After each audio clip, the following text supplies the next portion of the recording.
All right, we back at it like a crack addict. Testing, testing. 1, 2, 3, 4, 5, 6, 7, 8, 9, 10, 11, 12. What's going on, people? What's happening? Can you all see me? Can you all hear me? Let me know down below in the chat, y'all. Let me know, let me know. And I'm actually kind of proud of myself because for the first time since I've done a stream where there has been a break in between, there's usually some type of a technical difficulty, and I am surprised that we've made it 30 seconds in and my mic is not muted. You know, like everything is going good so far. So, you know, the sky's the limit, y'all. The sky's the limit. But what's going on, people? What's up? What's up? All right, I'm seeing a lot of the homies in the room. All right, so shouting out at the top. Well, we got some people coming through. Oh, we got the homie Flame checking in. Nani? Yeah, Nani, man. We got Ghost Rider. What up, what up? We got Don Otaku. Finally, some good fucking food. Yeah, I know you've been starving for a while, bro. But honestly, I feel like it's kind of good that you've been starving, Don Otaku. Because the last time we streamed, bro, you was saying some wild takes, man. You was getting pretty fucking spicy. You were right up there with Flame and Jez Corden, bro. So honestly, I feel like you needed a break from the good shit, man. You know, because you've been talking too reckless. Oh, man. Let's see. Oh, and Don Otaku, who's been a member of the Fandom Weirdos for the past 10 months. Thank you so much, my brother. I love how I just insulted him and then I just complimented him for being a member. But that's how you do it. Like all the successful content creators, you insult the people who support you. Or so I've been told. I don't know anything. This mofo Neo, Jesus Christ. This mofo NeoGameSpark, always late, shaking my head. How you show up to your own show a whole 3 weeks late? How am I showing up to first off, in order for me to show up late to a show, I'd have to prep the show and have the show be out there. But there was no show for 3 weeks for a reason. And I actually started on time. Thank you very much. I started this whole live stream a minute early, so give me my flowers, Don Otaku. Gosh, not even 5 minutes in, I'm already beefing with this dude. This is gonna end well. We back, baby, we back. Oh, we got Marcus Doyle, Terrell. What up, what up, what up? How'd I know he was gonna do an Ask Neo for this situation? What you talking about? What you mean, man? I'm just trying to do my comeback episode, and it just so happened that there was some stuff that happened yesterday too, so we just go rock with it, man. Let's see who else we got in here. We got the amazing JD. Oh, shout out to the homie Jason though. Amazing JD.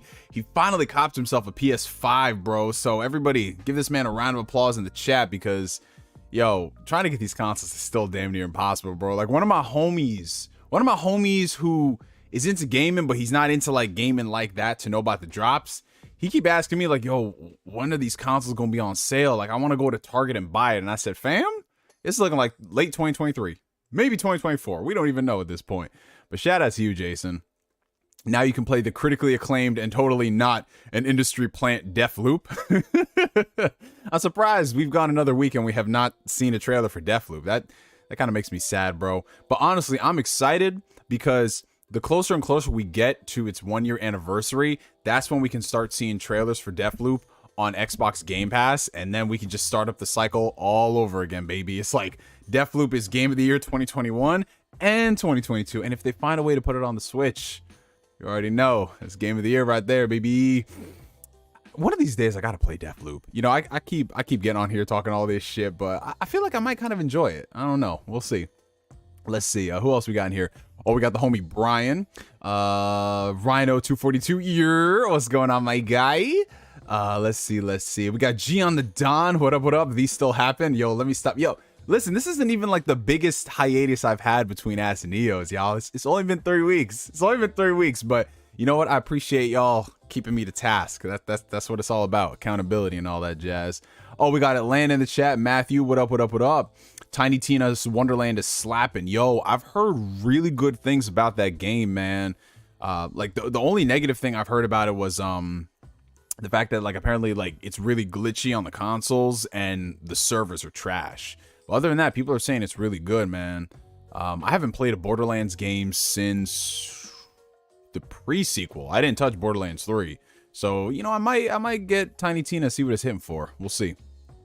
But I'm happy you're enjoying it, bro. That's what's up. Because I know you're big into those kind of games. Didn't you say like Borderlands 3 you put like a couple 100 hours into, something like that? We got DIMWITMONKEY in the chat. Hey, what up, my guy? And we got D'Angelo. Shokio slapped the hell out of Chris Rock last night. Oh, man. That's a fact. We gonna get into that, y'all. We gonna get into that later tonight. No worries, man. Oh, we got Corey Gryffindor. What's up, guys? It's the Kingdom Hearts' 20th anniversary, and I'm about to replay Birth by Sleep on Critical. Oh, damn. Well, Godspeed to you, my brother. And yeah, it is the 20th anniversary of Kingdom Hearts. You know, we'll make that its own little separate topic. You know, I might do, maybe I'll do a video on the 20th anniversary, but we definitely gonna talk about that tonight. It's good to see you, Corey. Oh, we got NKDN in the chat. What up, what up? Oh, we got the homie Baron. What's good, my guy? What's up, what's up? Let's see. Okay, then the chat just reset. Hold on, I gotta scroll all the way back up. Sorry about that, y'all. Let's see who else we got in here. We got Bridge Moon Productions. What up, what up, what up? We got the homie Bryce in the chat. The man, the myth, the legend. Oh, I appreciate you, my brother, but the only legend here is you, my friend. Let's see. Yes, now what would Don Cheadle do in last night's situation? Oh, that's a very good question. Well, I think Don Cheadle would do what every single person named Don Cheadle would do in that situation. He would do the exact same thing that Will Smith did. The only difference is, instead of saying, keep my wife's name out of your mouth, he would say, boom, you looking for this? Like, that's a Don Cheadle type move, man. Or knowing Don Cheadle, you know, he'd probably find a way to, like, time travel into the past to find baby Chris Rock. And anybody who's seen Endgame will know. The audio is matching the visual. I appreciate that, Gian. Good evening, Mr. Neo in chat. What is going on, Arturo? Good to see you. Oh, Flame, who's been a member of the Phantom Weirdos for the past 8 months. Appreciate you, my brother. Neo, I'm glad you took a couple weeks off. I had to get my life together after Triangle Strategy, but I ruined it again by watching My Dress Up Darling. That's a whole lot to unpack in one message, Flame. But yeah, I know you've really... I think out of all the people on my list, like, you and Blandrew have probably enjoyed that game the most. But then again, I don't know too much. No, it's you, Blandrew, and Stealth on my Twitter list who've been playing Triangle Strategy. I haven't even gotten a chance to play the game, man. It's just... I mean, I'll get into it a little later, but I haven't been doing much of any gaming over the past month or so, man. So, yeah, Triangle Strategy, I know I wanted to get it, but I just knowing that type of game and how much time I put into it, I'm like, yeah, let me put this on the back burner for a while. But My Dress Up Darling, though, you were talking about that on Twitter. I don't know, is that like an anime where the name is kind of misleading and it's actually really good? Because y'all know me when it comes to these anime and these weird ass names. Oh, we got Aaron Stallings in the chat. Yo, I'm here. What did I miss? Not much, my guy. We actually just started a few minutes ago, so you good. Oh, we got Attack on Gamer Pierre in the chat. What up, what up? We got Nervash Type 1. We got Roosebell Garcia. He just said, Will Smith. Yeah, we gonna talk about that. Oh, we got Valkian24. What's going on, my guy? Good to see you. Ooh, and $2 super chat from Flame. And I have to say, Myron is best girl. Watch it, bro. Well, I don't know, man. I can't really speak my piece on whether or not she's best girl or not, because I don't know the rest of the lineup. I don't know. Maybe she has competition. You know what I'm saying? Because Flame, we'll see. The jury's still out as far as your judgment's concerned, my friend. We got Pi Studios. What up, what up? Yo, everybody's ready for smoke, man. What is going on? Jesus, it's only Monday. And it's the first Ask Neo back, and niggas ready to gas up the Pinto. What is, man? We got Beta Rods in the chat. What up, what up? Let's see. I think we're almost cut up. We got Kirk in the chat. What's up, Neo? Hashtag Mayo Gang. Now y'all know why I don't be coming out here and doing these live streams anymore, because the second I take some time off, dudes be bullying the shit out of me. I say that, but it really affects me. Oh, we got Vadron in the chat. Man, Neo, watching how I started watching you and seeing you now. What a trip down memory lane. Yeah, my guy, time passes. Isn't it crazy, y'all? Like, I say this every stream, so I know all the OGs, you're tired of me talking about this, but I've literally known some of y'all as long as I've known people in my family. Like, I've known some of you guys longer than I know some of my nieces and nephews and even my cousins. Like, that is just the craziest thing in the world to me. But it's kind of beautiful. It's like a trip down memory lane, except that we've documented it with videos that are available for everybody to watch, you know? So we might have some new people in here, but then they could go back and see a video from 2008. It's like, wow, that's a long time ago. Yeah, but what's crazy is just the journey that like all of us have been on in the past 14 years. So it's surreal, man. It's honestly a beautiful, beautiful thing when you think about it. Oh, we got Narukami in the chat. What's up, my guy? Alrighty, damn, we got everybody pulling up tonight. Jesus Christ, shout out to y'all. We got Colin, my boy. What up, what up, what up? We got Jose in the chat. What's up, Jose? We got Jeff Holiday. Avengers reference, yeah. He put on the Golden Lord wing. Yes, sir, he would. Oh, Attack on Gamer, who's been a member of the Phantom Weirdos for the past 13 months. Thank you, bro. Will Smith meme slaps. Yo, look at that. You see what he did right there? What he did right there is that slaps has a twofold meaning. It's a twofold meaning, ladies and gentlemen. Let's see. We got Arson Lock, we got D Nice 41, we got Fear No Hate, what up, what up? We got Black Star, we got Kamen Rider, we got K Yatagami, we got Reed. Oh man, let's see, we got J World in the chat. Damn. See, we haven't even done the intro yet, and we're almost 15 minutes in. This is crazy. $5 super chat coming in from Don Otaku. My Dress Up Darling is the best anime of the season, even when we got Attack on Titan final season and Demon Slayer season 2. Interesting. I might have to check that out, because if Flame co-signs something, I'm like 50% interested in it. But if Don Otaku co-signs something, I'm like negative 50% interested in it. Nah, but in all seriousness, if y'all are talking that good shit and you know me, so you know the anime that I would like and would avoid, I'll probably see what it's hitting for. We got $2 coming in from Flame. What Don said, Marin is best girl Sigma waifu. Okay, you see, now we might have to go back and run an older anime just because you said Sigma waifu. That's wild. $4.99 coming in from G on the Don. Will rocked Chris. Gaming Twitter got catfish, and I got to JoJo's Bizarre Adventure Stone Ocean. Jolene's theme slaps harder than Will at the Oscars, and new episodes in the fall. Oh my god. Yo, there's so much of this shit like that's happened in the past couple weeks. We got a lot to talk about. Holy fuck, you guys. Holy fuck. I don't even know where to start. But hold on, let me just get the shout outs out of the way and we good. Let's see who else we got. We got Hans in the chat. What up, my guy? We got Shut Up Gabe dabbing his way into here. We got the Orange Spark. The Orange Spark. I don't know about that, man. That Spark is copyrighted. So we gonna have a talk about that later, my friend. Oh, we got Cold in the chat. We got the amazing CJB. Let's see, and I believe that is everybody. For tonight. Okay, so far. Either way, I gotta get this intro out of the way. What's going on, people? Welcome. If y'all are tuning in for the first time, this is Ask Neo. Ask Neo is my weekly Q&A series where y'all ask me questions, and I try my very best, to the best of my ability anyway, to answer them. Sometimes it works out, sometimes it doesn't. The past couple weeks, your boy has kind of been MIA from streaming, doing videos, things like that, and you know, what better way to explain it than life, you know? Life happens outside of this little window, whether you're watching on a smartphone or on a TV, or, you know, in Flame's case, he's watching this. I was gonna say, yeah, YouTube is on the Switch, so you could theoretically watch a stream on the Switch, but I don't know how versatile that'd be to type that shit. But yeah, you know, it's just been a busy past couple weeks, like the past 2 months, honestly, between work, between a couple of family events, and, you know, just a couple times you just need to take a day for yourself to just vegetate and relax. And already I've got people roasting me in the chat for saying a weekly Q&A series. It is a weekly. If it comes out on a week, it is a weekly to an extent.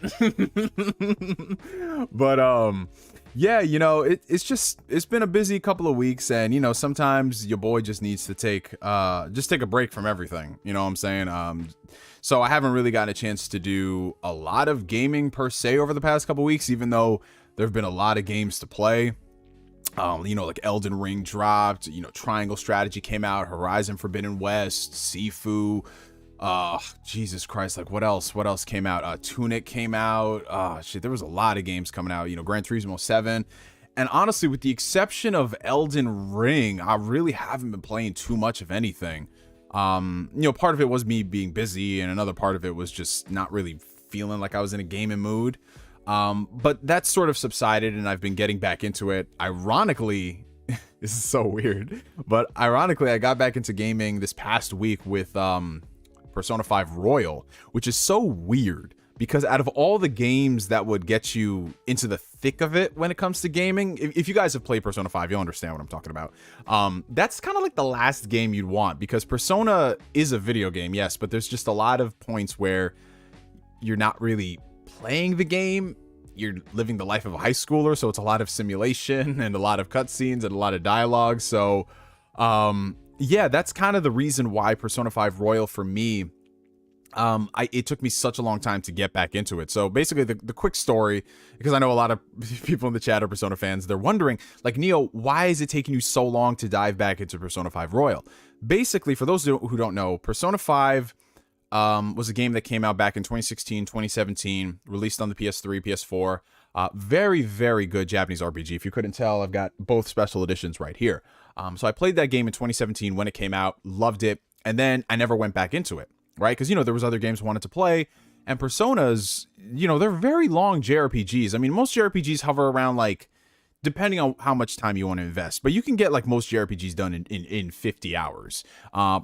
Persona games, no. Like, my final runtime on Persona 5, and that was not me even doing everything, was, like, I think 150-something hours, something like that. So you can do a lot of stuff in those games, right? So when Persona 5 Royal came out, that was 3 years after the original release. And I'm thinking, okay, you know, it's been 3 years. I haven't done another playthrough. I'm gonna drive straight into it. So I get Persona 5 Royal and I play it for like 30 hours and it just doesn't click with me the same way, because it was very much so, even though it is an expanded version of Persona 5, a lot of the stuff that you're doing in the early hours of the game, and 30 hours being early hours of a game, you are replaying a lot of the same stuff. So in my case, you know, I was playing this game and everything felt a little too familiar for comfort, that I was like, you know what? I don't want to go back through and play through all of Persona 5 because it was still fresh in my memory. So, you know, I put it on the back burner, played through Final Fantasy VII Remake, played a couple of other games in between, and I've always tried to go back into Royal, but it was just that feeling of familiarity that even though the game is 5 years old now, Persona 5, it still felt fresh. Like, I know exactly where this is going. So I was just kind of like flirting with it. Like, I'll flirt with it for a little bit. You know how there's like that one person in your life and you both casually flirt with each other, but you know, it never goes anywhere. You know what I'm saying? It's just like one of those things like, yeah, it's okay. No. And then something about this past like 2 weeks, I just wasn't really in a full on gaming mood. But I turned on Persona 5 and I think it was the music that got me back into it, man.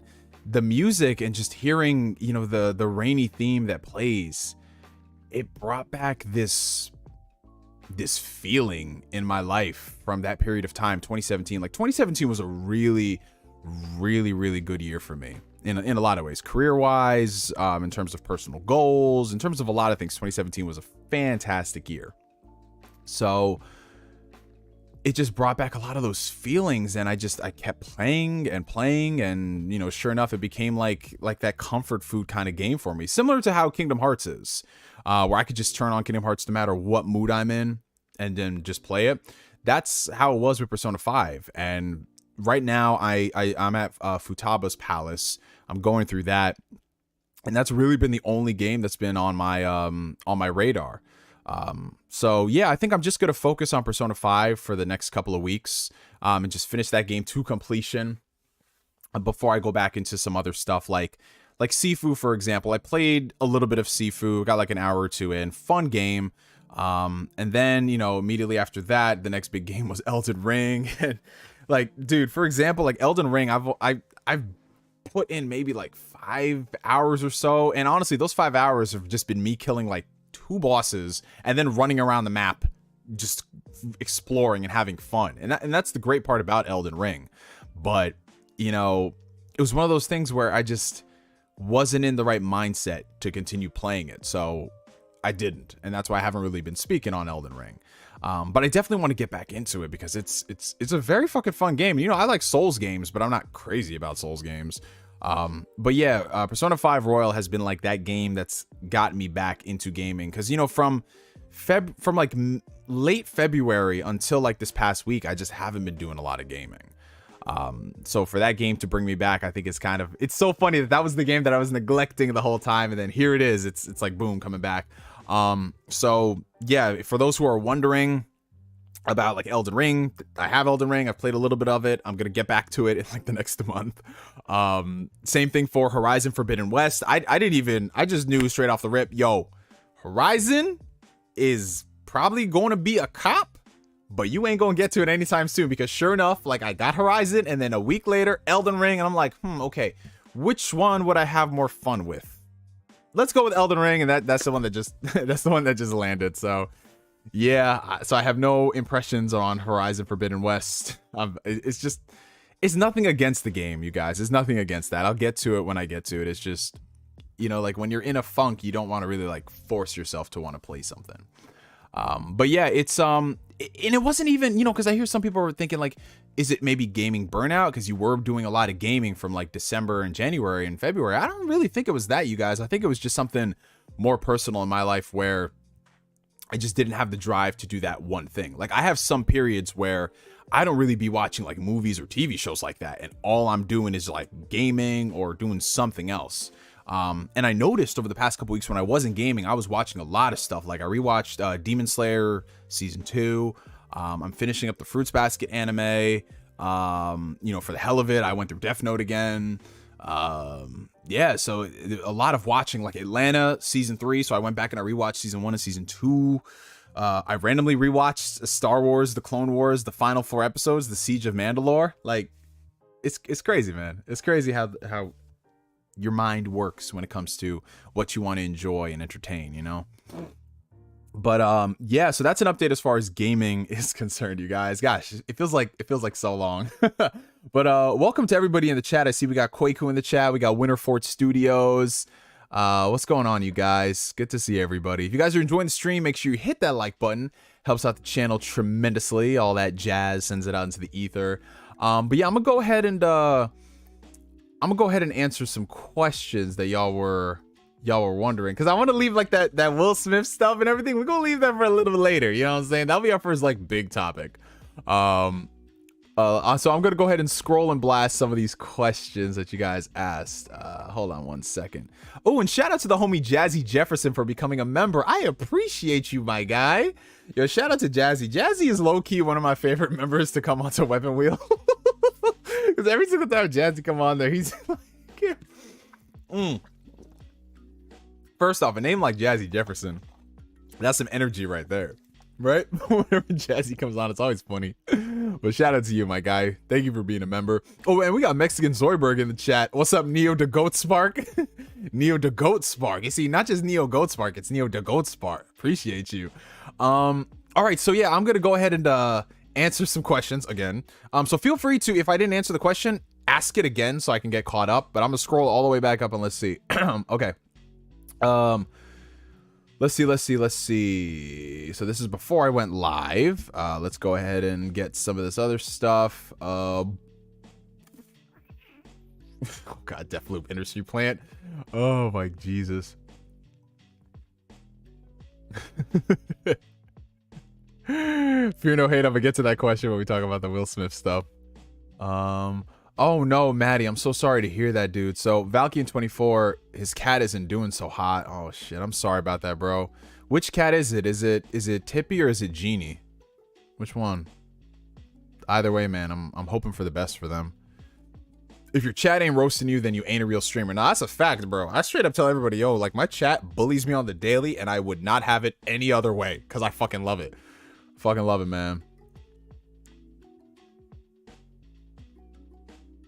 So Amazing CJB said, hey everyone, I had a tough day today. I had to go to the doctors because I nearly broke my hand. Oh shit, because I fell over funny and my mind went blank. My doctor said I'm overstressed. My hand is all damaged. Shit, bro. Man, well, fuck. The only thing I can really say to that, Chris, is take care of yourself, my brother. I don't know exactly what you're going through, but listen, I've been in situations like that where the stress just keeps piling on and it's going on your shoulders and you just don't know how to handle everything. And it's like when you start stacking a house of cards, eventually that shit is going to crumble. You know what I'm saying? Crumble. Cards can crumble. It's going to fall. But the important thing I always say is just take a step back and remember to breathe, my friend, and only focus on the things that are affecting you on the day-to-day basis. And I was actually talking about this with one of my homies, Rhino. We were talking about this shit. You know, there's a lot of stuff going on in our lives, in the world. And there's so much shit that we can't control. So we shouldn't worry about those things. Or at least we shouldn't worry about those things in the sense that we're going to let it run our day-to-day lives. Because while a lot of that stuff is important to think about, it shouldn't cloud your judgment on the day-to-day. Because if you spend so much time looking at what's coming down the road and running from that or trying to avoid that, then you don't know what's happening right now in front of your face. And that's how we can get into situations where we hurt ourselves and we collapse. You know, like you see this a lot, like what they don't tell you about grind culture. It's like, yeah, we grind all day, all night, you know, 25 hours a day, 8 days a week, that type of shit. And people forget to live in those moments. They forget to take care of themselves, their health, their well-being. And the thing about your body is that if you do not take care of your body, oh, trust me, it will take care of you in all the best ways and all the worst ways possible. So, man, just take a day, bro. Just take a day, relax. Don't focus too much on those things that you can't control. And remember to focus on yourself, bro. Because, yeah, you know, like this whole thing, the idea of being successful, the idea of, you know, wanting to do all of these things, all that stuff matters. But if your well-being doesn't matter, then who the fuck cares about all those things? Like, are you going to be there to even enjoy those things? Like, that's the important thing. Alrighty. Let's see. All right. So, oh, we got Amazing JD, who's been a member for the past 4 months. Thank you so much, my fellow Phantom Weirdo. Gonna drop this message to tell you I love you, man. You're the best, always there for me. You're the absolute best. Let's have a great stream today. Oh, I appreciate you, my guy. Wholesome as fuck. A lot of love going on in this chat, man. A lot of love going on in this chat. Thank you, man. Thank you, man. And then Marcus Dora Terrell with the $5 super chat. I sent you a question in the Twitter DMs because it's too long. Oh, I got you. I got you, bro. I got you. All right. So Marcus Dora Terrell, as you know, who has not been making more YouTube videos, which really aggravates me. And this is coming from you was roasting me earlier. Now I'm gonna roast you back, bro. You're roast, man, we're roasting back. But yeah, man, you got to get back on that shit, bro. What's going on with that? Come on, homie. All right, so Marcus Dora Terrell's question, he asked this on Twitter. Hey, yo, let me ask you something. Would you rather have your girl be cool with your girl? Wait, hold on, what? Hold on. Would you rather have your girl be cool with your girl in sense that y'all get along at social events, or have them be friends with your partner, texting each other outside the house, hanging out, etc.? Me, I'd rather my girl be cool with my friends. What the fuck y'all need to talk about outside of social events? Yeah. All right, so let me wait. Hold on, I gotta rephrase this. Hold on. Would you rather have? Are you saying would you rather have your girl be cool with your friends? Because what you phrased right here, Marcus, was would you rather have your girl be cool with your girl in the sense that y'all get along at social events, or have them be friends with your partner? Can you rephrase this, bro? I'm kind of confused. Is anyone else confused? Marcus, can you rephrase this? Like, can you type it again in Twitter? Because I'm not getting this, bro. I'm not getting this. But while Marcus does that, the homie Colin, my boy, who's been a member of the next Hokage tier for the past 21 months. We're going on close to 2 years. This man Colin the GOAT, as always. My fellow Canadian, Colin. Thank you, my fellow Canadian. As I am Canadian. I am now Canadian for the stream. Hey, Chris. How are you tonight, my friend? I hope you're doing well. I'm doing good, Colin. I'm doing good. How you doing, bro?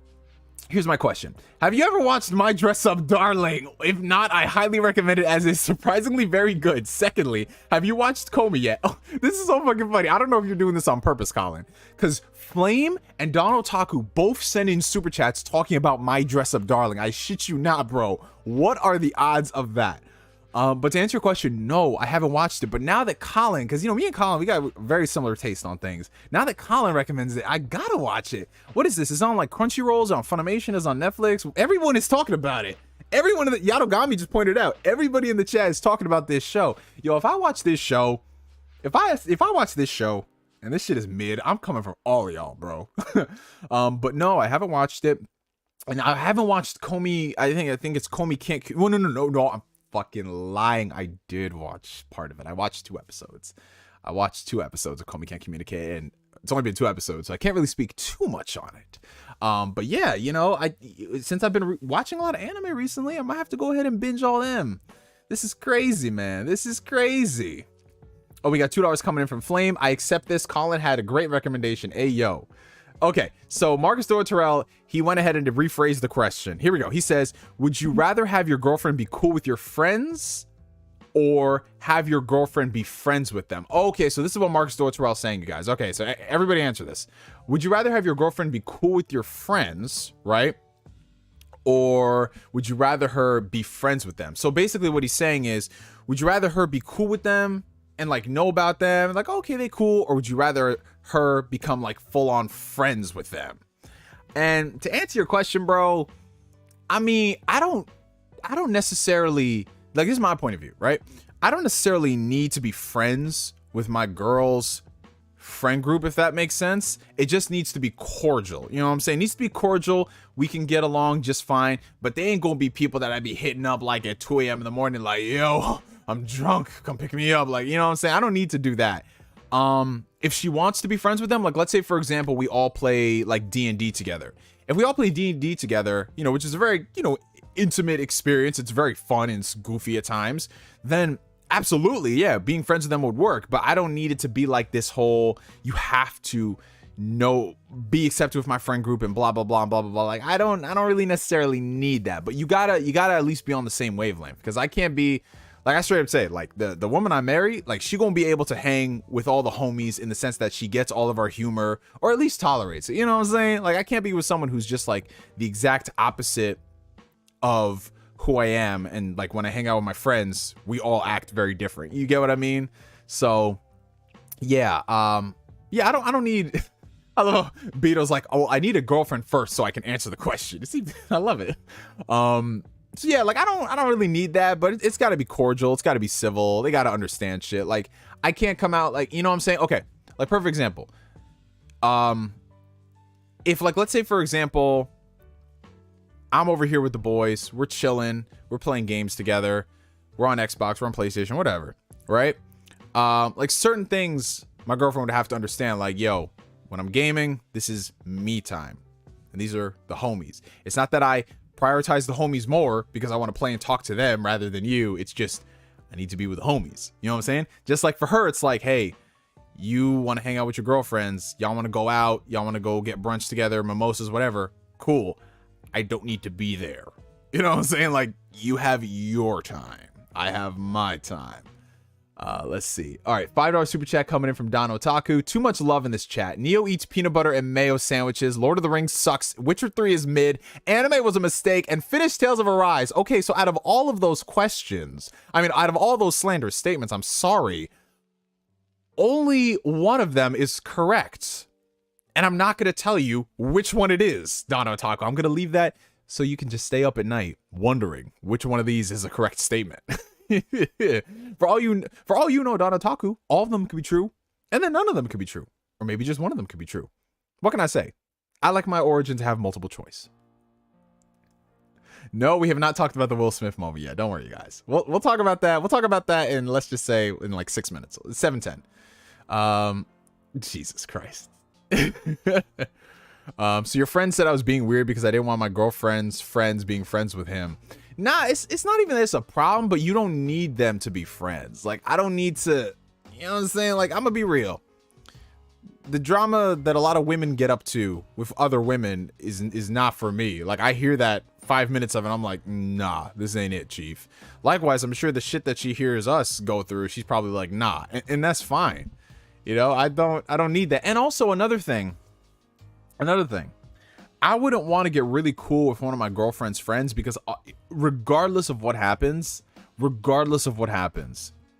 they will never take my side because they knew her first. That's just how it is. Like, your boys are always gonna listen. For the most part, your boys are always gonna take your side unless you really, really, really fucked up.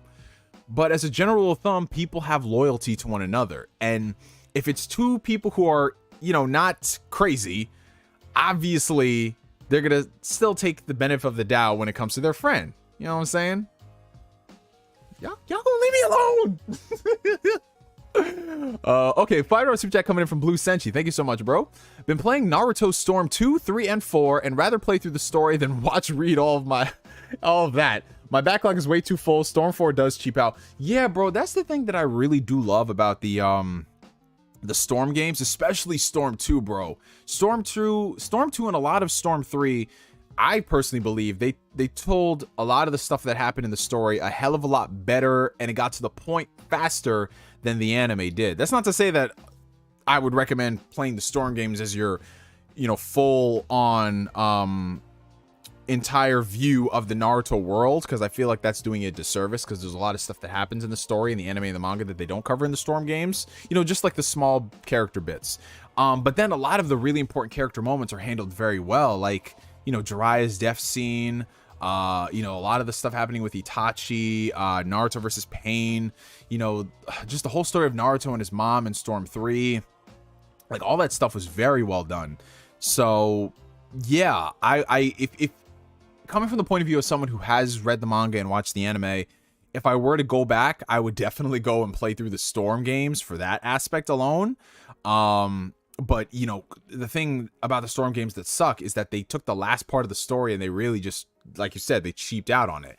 Like, bro, if you didn't know anything about the Naruto story, you would jump into Storm 4 and be so confused. And I'm not talking about, well, obviously you're jumping into the end. That's like jumping into Endgame and being confused. No, I don't mean it like that. I mean, literally, if you're a Naruto fan and you play Storm 4 and you're just like, okay, well, they skipped over that. What the hell did they do here? Oh my God, they just rushed that. It's just so cheap, bro. It's so cheap. They didn't even animate everything. They just take like stills from the anime. They do voiceover work, whereas the older games had full-on cutscenes. Bro, they rushed that shit out. Like, I wouldn't be surprised if the development time for that game was like 6 weeks. It was bad, bro.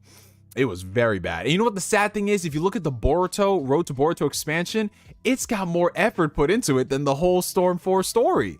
That shit is crazy to me, man. That shit is crazy to me. Like, how you gonna take the finale of Naruto, whether you like it or not, the finale of Naruto, and just do that to it?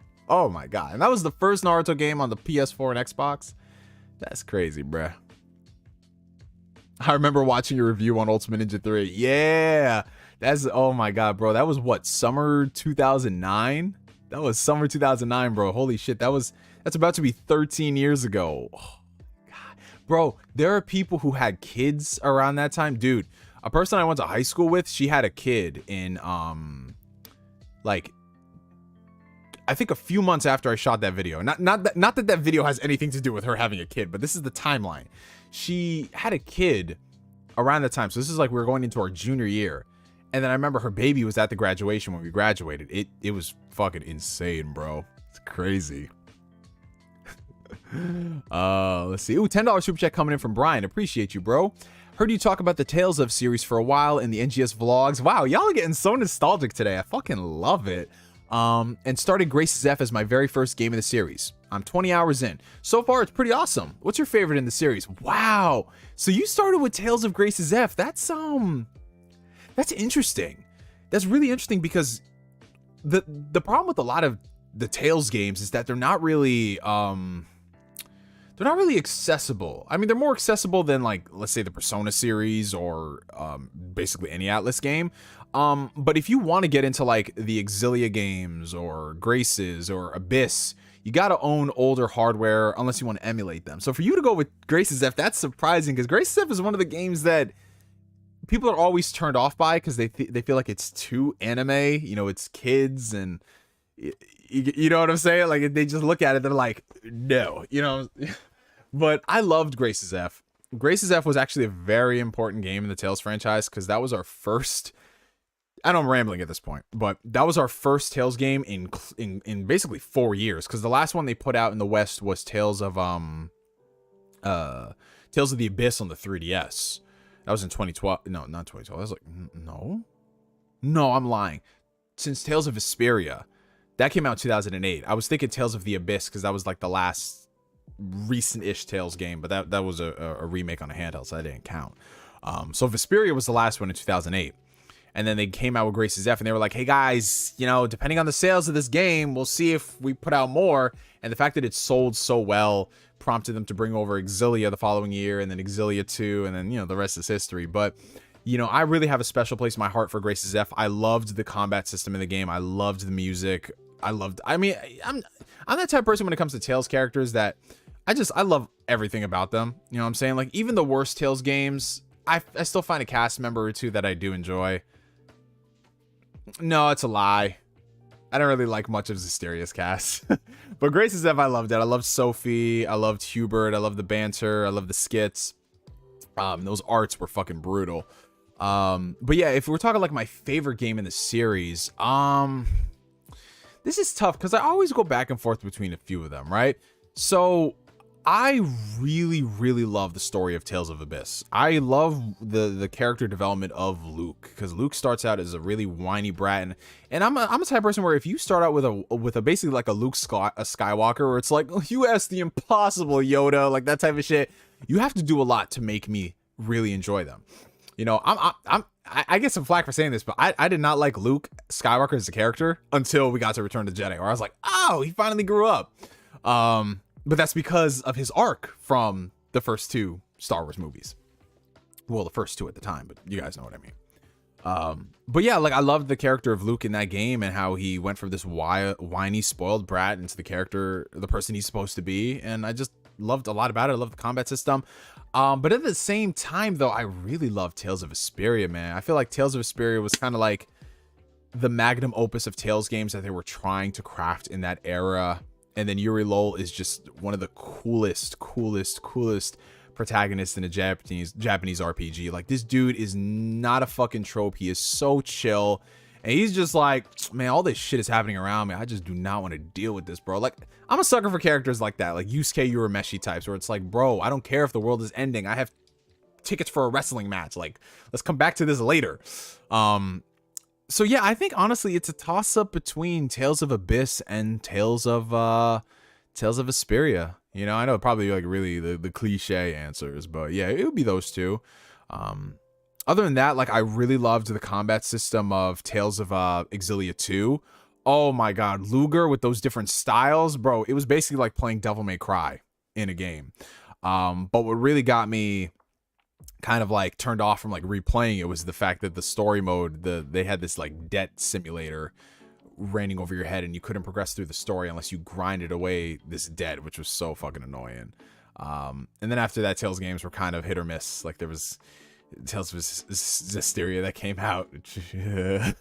Like to this day, Tales of Zestiria, shut up chat, Tales of Zestiria is the only Tales game where I stopped halfway playing it. Like that's just a testament to how disinterested I was. I got like 65% in and I was like, oh man, we're still not done. Okay, well, I'm done. That's it. That's me, man. That's me. So yeah. And then, you know, Tales of Berseria came out. Really solid game. Very solid game.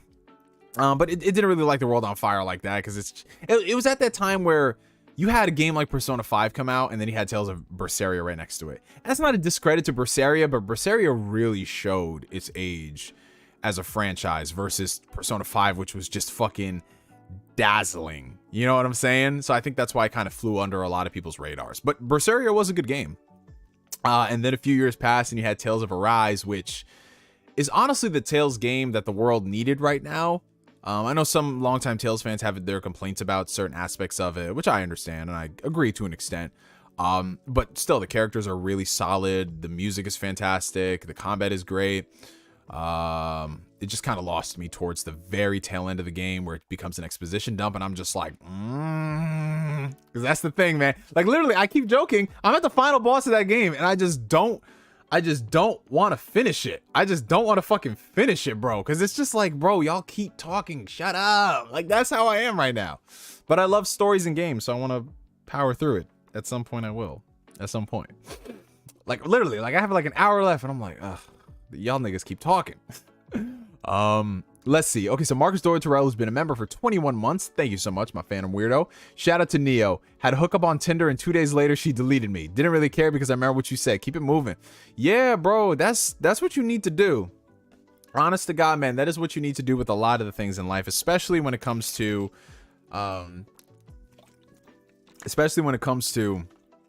dealing with people, bro. You know, because it's one thing, like if you I'm at that stage in my life where I've been at that stage in my life where I don't want to force things with people. And I'm talking like friendships, relationships, romantic or platonic. I don't want to try to force shit. I'm not going to. So for me, it's like, if you want to be in my life, you're going to be in my life. If I want to be in your life, I'll be in your life. It's one of those things where I'm not going to try to force shit. And unfortunately, a lot of the problems with modern dating come from everybody feeling like they got a chip on their shoulders and feeling like they're better than everybody else. So they do things and they act a certain way that is not representative of what they say they want. So in situations like that, bro, you just got to cut it off and keep it moving, man, because you don't want to be wasting so much of your time trying to chase that shit. You really don't, man, because that, is it even worth it at the end of the day when you could be doing literally anything else in your life, man? And I mean, you had a hookup, so you already got far enough. So it's not like she was leaving you on red and you were blowing up her DMs or whatever. And if she deleted you, bro. Like, you listen, either way, mission accomplished, bro. Mission accomplished for Tinder. That's all I'm gonna fucking say, bro. That is all I'm gonna say, man. But what's up to all the people in the chat? Let's see. We got Darth Magus in the chat. We got Nathan Red in the chat. Iron Boy Wonder, B-Rex Media. What's going on, people? We got Trapped in My Psych as well. Zack Rodriguez. What's up, people? We got SD Genesis, Playboy Khalifa, Havoc. He's alive. What's up? Oh, we got Andrew James as well. Talk about Kingdom Hearts Cloud version, coward. Andrew, we did talk about that a few weeks ago, bro. We did. Did something new happen? What happened? I don't know. $5 super chat from Brian. Thank you so much, bro. How about the Trails of Cold Steel games? Would you recommend them? I love Persona 5 and I'm really falling in love with the Tales of games. Yes, so Trails of Cold Steel, no one call Black Bond, please don't. But knowing Black Bond, he's gonna come in here. That was actually my next big JRPG project. During COVID, I bought the first 2 Cold Steel games because they were on sale on PS4, and I started playing the first one. I got like 20 hours in, really enjoying it. Great writing, great combat system, interesting story. And then Black Bond, right? This dude comes over and he's like, "Oh, you're over here playing Trails of Cold Steel, but you won't play the earlier Legend of Heroes games? Fraud." Like, this dude Black Bond was basically the one who wanted me to play Legend of Heroes, and then I played that, and then he's like, "No, you gotta start at the very first one." So I'm like, okay, let me stop playing Cold Steel. And then the homie Asbolant was just like, "Here, buy all the games on Steam. I don't care when you play it, just play it at some point." I was like, okay, cool. So then I start playing it, and I got a little bit into it, but I was like, I don't like sitting at my desk playing this. I want these games on the Switch, bro. And then sure enough, like not a year, but a few months later, there were rumors about a Steam handheld, and the Steam Deck was announced. And I was like, okay, you know what? When the Steam Deck comes out, I'm gonna go ahead and play all these older Legend of Heroes games on the handheld, and that'll be like my Switch version, you know, because there isn't a Switch version. And then I'll work my way to Cold Steel. But then I was like, yo, that's a lot of time waiting, when I could just be playing the Cold Steel games and then go back and play the older titles, because the Cold Steel games are the newer ones. So it's more modern and to my liking versus the older stuff, which I don't have a problem with, because I go back and I played through like Final Fantasy VI and, you know, Chrono Trigger and all these older games. So I don't have an issue. But it is nice to have it on a more accessible platform. So I don't know, I might go back and dive into Cold Steel because it's really good. Like, I'm thinking Cold Steel at some point is probably going to be like the next Yakuza or the next Persona that blows up in the mainstream. Maybe not to the same degree because they are 100-hour games and, you know, there's a lot of them. But yeah, at some point I'm gonna do that. Just don't tell this dude Black Bond. He's gonna be like, "Oh, you fraud." Like, dude, every single time Black Bond roasts me about not playing these 100-hour RPGs, I just push back the time frame of when I play it. You know, so I was gonna play it next year. Now I pushed it back to 2030 because this dude Black Bond. Oh man, Yakuza, like, yeah, man. $5 coming in from Blue Senchi. Thank you, bro. I finished the first Lord of the Rings film so far. It's great. I'm not watching the extended edition though. Mr. Streams, happy you're back. Forehead. Five head. Thank you so much, Blue Senchi. And yeah, it's funny you just watched it. My sister, I shit y'all not, over the weekend watched the first Lord of the Rings movie. So basically what had happened was my sister, she missed out, for whatever reason, she just missed out on a lot of the stuff in the zeitgeist. So a lot of the most popular things for the 2000s that mainstream people loved, like Lord of the Rings or whatever, she just never watched it. You know, she's never watched Code Geass, she's never watched Death Note. So I'm just trying to get her into all these things, saying, hey, no, this is like legitimately good stuff. Especially Lord of the Rings, which in my opinion is like the greatest trilogy in cinematic history.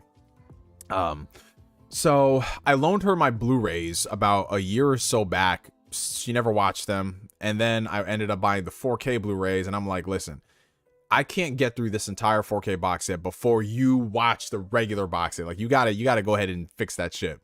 So, you know, I thought nothing of it. And then I get text messages from her at work talking about like shit about Lord of the Rings. She was like, you know what the crazy thing is? Like, just the height difference between Gandalf and the hobbits. And I'm like, well, yeah, there's a height difference between Gandalf and the hobbits, you know? Like, Gandalf is canonically 5'6". And she's like, yeah, that's just crazy to me. And I'm like, that's a weird thing for someone to say out of the blue. And then she starts like texting me stuff like, oh my gosh, like this shot of this happening. I was like, is she watching Lord of the Rings? And sure enough, she was watching the first Lord of the Rings movie and she fucking loved it, man. And I'm so fucking happy for her, man, because they're incredible films. And I told her to take her time with it because first off, they're long ass movies.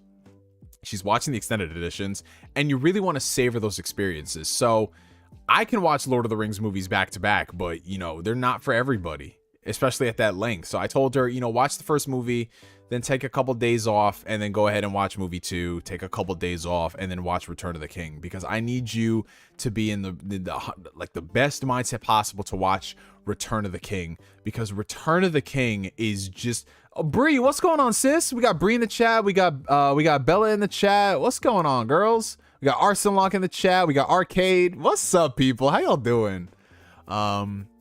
Dude, Return of the King, and I know there's a few people here who will agree, but Return of the King, dude, every single time I watch that movie, I fucking weep, bro. That movie is just so beautiful, man.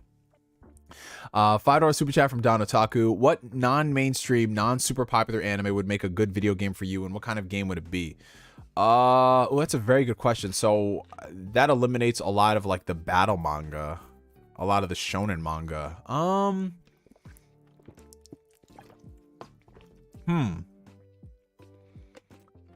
Well, not really all the battle manga, because there's a lot of underrated shonen series that don't get popularized, you know what I'm saying? Off the top of my head, so there was this manga series that I read a few years ago. You guys might be familiar with it because I did talk about it. There's this manga series called Opart's Hunter. It's from a mangaka by the name of Seishi Kishimoto, and if that name sounds familiar, it should, because Seishi Kishimoto is the twin brother of Masashi Kishimoto, the creator of Naruto. And I got recommended Opart's Hunter by my friend Danny. And the best way I could describe it is like, if you want to get Naruto that gets to the point better and it has better characterization, then read Opart's Hunter. That's the best way I could describe it, because the two series are very similar because they grew up workshopping the ideas with each other. But they have their differences, of course. And I really loved it, man. I really loved Opart's, and I think it would work really great with all the different power sets that they have. So that's one thing that comes off the top of my mind. And yeah, I'm trying to think of other stuff too. Non-mainstream, non-super popular.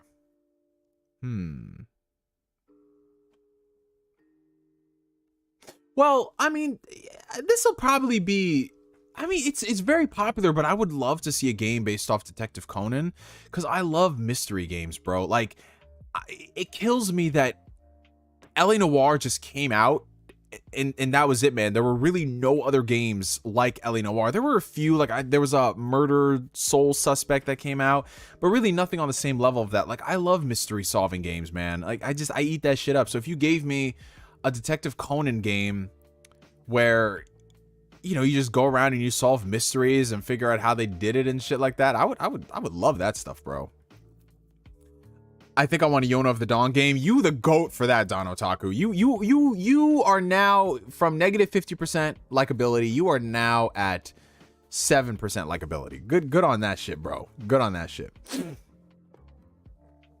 Well, Heavy Rain came out before LA Noire, so, but yeah, I get what you're saying though. There really aren't that much of them. Damn, I just realized we haven't even touched on the Will Smith shit yet. Okay, so we're gonna answer some super chats. We're gonna answer one more super chat, and then we're gonna talk about the Will Smith thing. Okay. If you guys are enjoying the stream, make sure you hit that like button. Okay, so we have a $9.99 super chat coming in from the homie John McKinney. Thank you so much, bro. What do you think? Oh wow, John McKinney. Okay, so you know what? We gonna talk about it now. All right, ladies and gentlemen, boys and girls, and everything in between. We gonna talk about it. We gonna finally address this Will Smith Chris Rock controversy, courtesy of the homie John McKinney with his super chat donation. What do you think of the Will Smith and Chris Rock controversy? Was was Chris Rock's joke funny? Not really, but he is a comedian, and I don't think he knew Jada had alopecia and Will Smith overreacted. Yeah, so what are the fucking odds of that? Shout out to John McKinney for the psychic timing, because I did say we were gonna talk about it after the super chat, and lo and behold, that was his super chats. All right. Okay. So for those who do not know what went down over the past, it hasn't even been 24 hours yet, but basically At last night's Oscars presentation, Chris Rock was doing a bit, talking about things, blah, blah, blah. And he made a joke towards Jada Pinkett Smith, who of course is Will Smith's wife. And right now she's basically bald, or her hair is thinning or whatever. So she does not have hair. That's the best way I could describe it. And he made a joke that she was going to be, in G.I. Jane 2 because she looked like that. And, everyone was laughing or whatever. But obviously you looked at Jada's face and she didn't really laugh at that. And then literally a few seconds later, Will Smith walks up on stage like he's a fucking JoJo character. He was walking with authority, and he went and on live television, he slapped the shit out of Chris Rock. Now, originally when I saw that, because, I was out and about, I saw it on Twitter and I was like, oh, this is probably just a bit like, haha, let's slap the comedian for, views or whatever. So I didn't think nothing of it. So I get back home and, I'm talking to my family, and my mom and my sister were just like, oh, wow, did you see that Chris Rock just got slapped by Will Smith? And I was like, yeah, it's probably a bit or whatever. And then my mom was like, I don't think so. And so literally we're just sitting there minding our business. And then I scroll on Twitter and I'm watching the clip and I was like, oh, this is funny. And then there's like this second portion of the clip that I didn't get a chance to see because the video I watched was only 7 seconds long. And it was like Will Smith yelling at Chris Rock. And he said to Chris Rock, keep my wife's name out your fucking mouth. And then the second my mom and my sister heard that, they were like, oh, that was not scripted at all. Oh, no, no, no. So to catch y'all up to speed, Will Smith went on stage, slapped the shit out of Chris Rock, and told him twice to keep my wife's name out your fucking mouth. And then the Oscars night just went on like it was nothing. So for some time, a lot of people didn't think it was like legit or whatever, because in situations like that, let's call like it is. This man went up and assaulted somebody on live television. Usually it shuts down the show, but it just kept going like it was nothing. And Will Smith won the award for Best Oscar. And the second he gave that speech, if there was any doubt in people's minds that that wasn't real, it went away. It dissipated, bro. Because you could tell that this man, Will Smith, has been going through it. Now, I know there's a lot of opinions floating around. If you go on Twitter, you see all the different takes about what's happening. A lot of people are saying that Will is in the wrong because, he assaulted somebody on live TV. There's a lot of people saying that Will is in the right because he was defending his family. And then there's a lot of even like crazier takes floating around saying like, where was this energy for all the women, for all the men that Jada was sleeping with, and blah, blah, blah. So it's just a lot of stuff happening. And I appreciate the $5 super chat, DIMWITMONKEY. Excellent slap. Perfect execution. Yeah, that's right. That was a slap, bro. That was a slap. And it wasn't just like one of these like slaps like that. It was like you saw the angle of Will Smith's hand.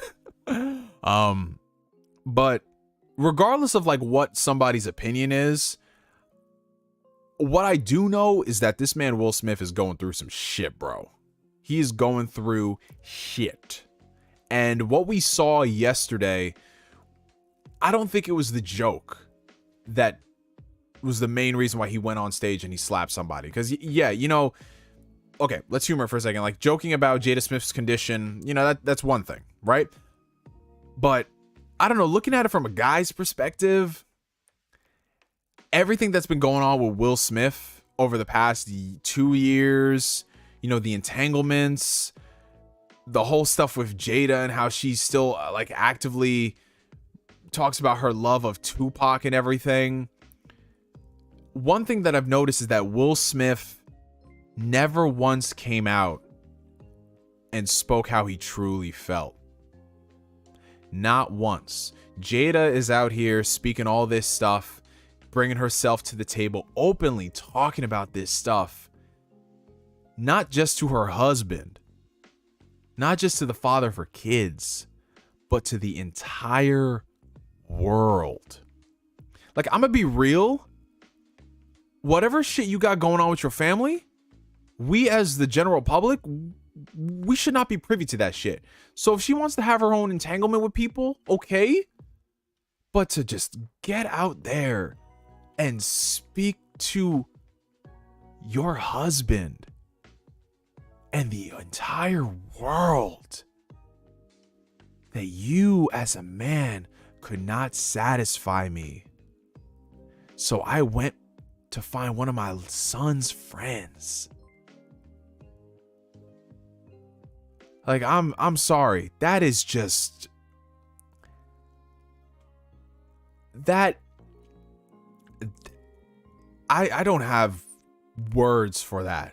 You know, I know a lot of people come out here and say, you know, fuck that bitch, but I can't even like find the words to do that, because that is just so narcissistic. That is just so, like, how do you,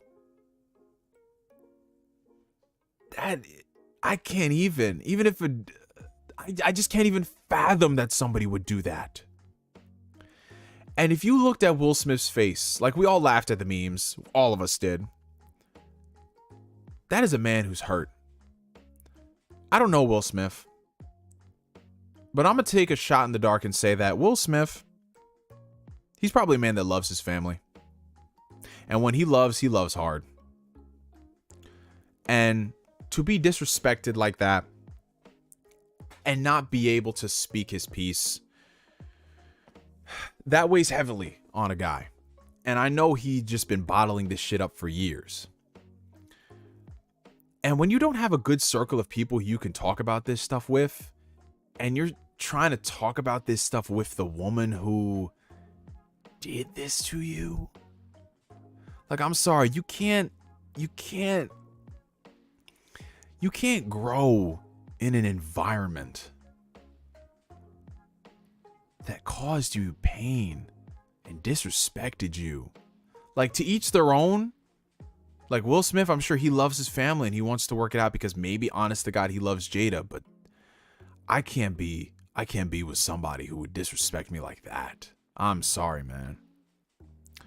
And what we saw yesterday was him shouldering the entire burden, everything. And it just, the straw that broke the camel's back. That's what we saw. So when he said, keep my wife's name out your fucking mouth, yeah, sure, that part of it was him defending his family, but a lot of that stuff was just everything else that he couldn't process. And he just took it out on Chris Rock.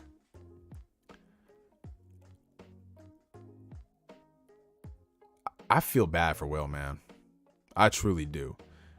You know, I'm not going to sit here and like say like, oh, you know, I don't condone what Will Smith said or whatever. Cause like he did it. Like, I'm not like, whatever, like, people do what they do. That's it. That's fine, man.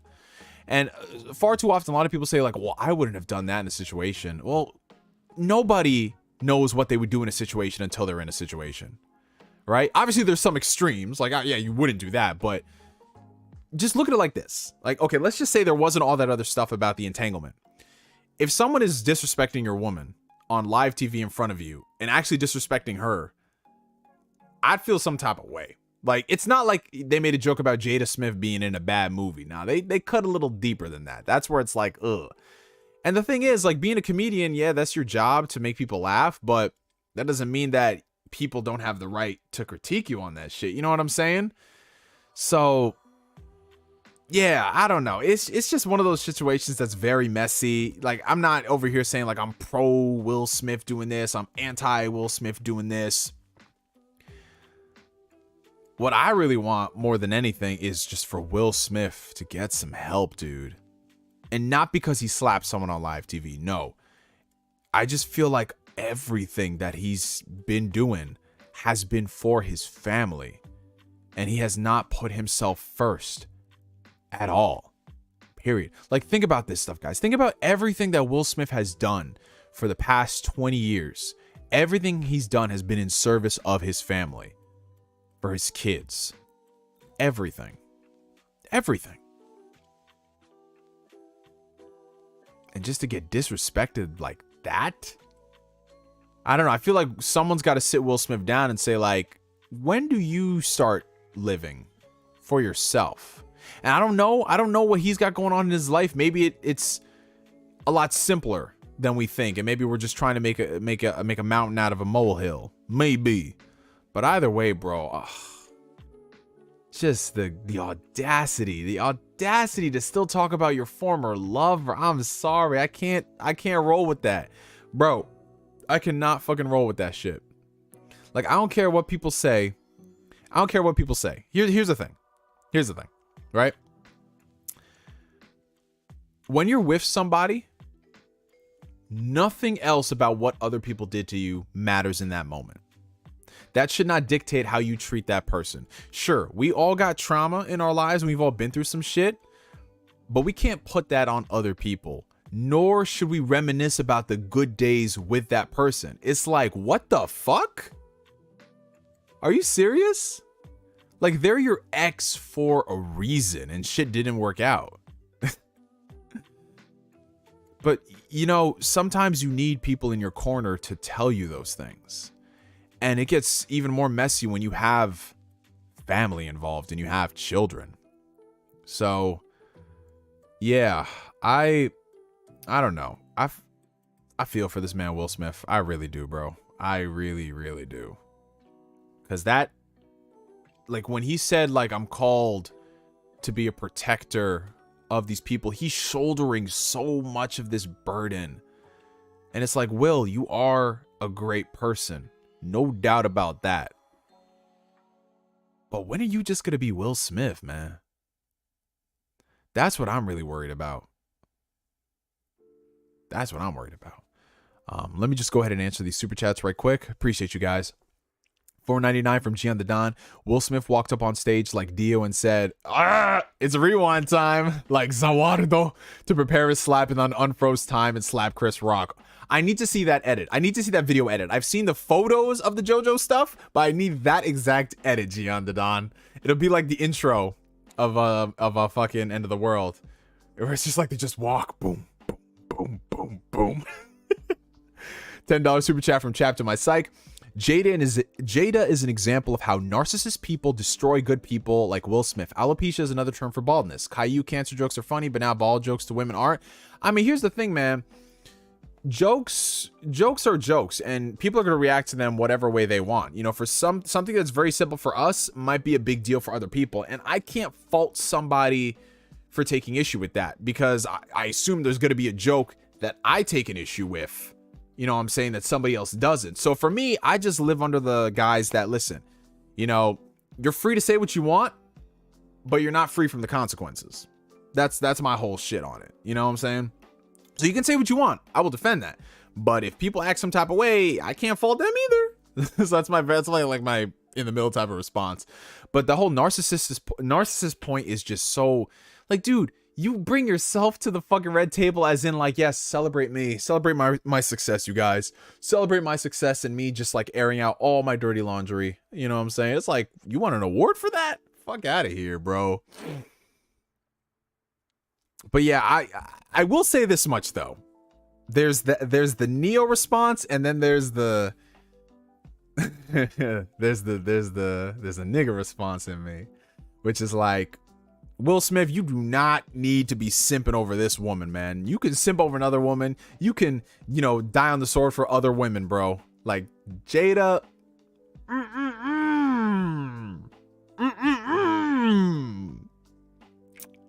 Nah, me. Okay, $5 super chat coming in from Danny Passion Official. So you're telling me that the teleprompter was off? My opinion is the Oscars were dead and today they are trending. Well, here's the thing, bro. The Oscars they're kind of like most events that come out on an annual basis. It doesn't matter how low the ratings are. It doesn't matter if people are interested in them. Like, you know how every year people complain about the halftime show at the Super Bowl? They complain about everything, but they still tune in every year.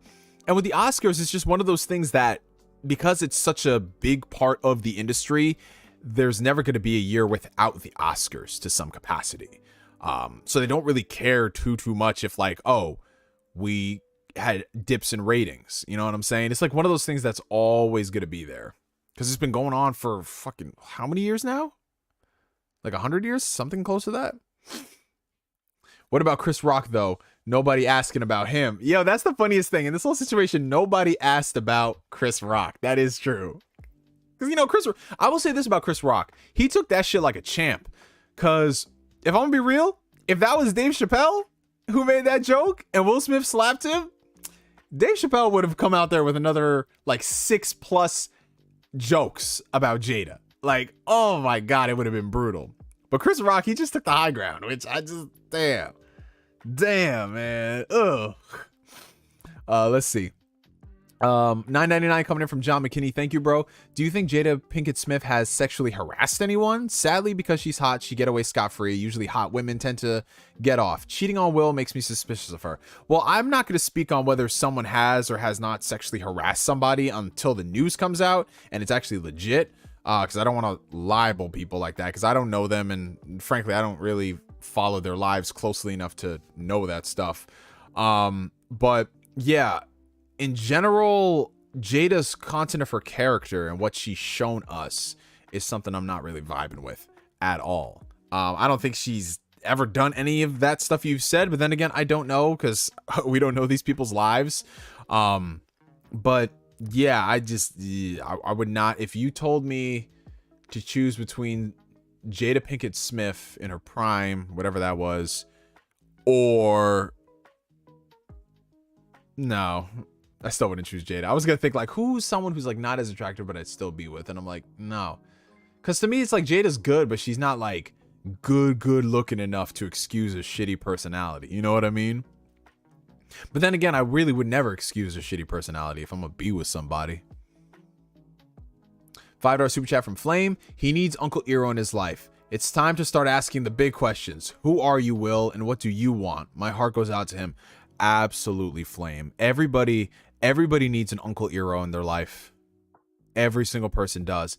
And you know what the crazy thing is? Like, dude, Avatar: Last Airbender is such a good fucking show. It is such a good show.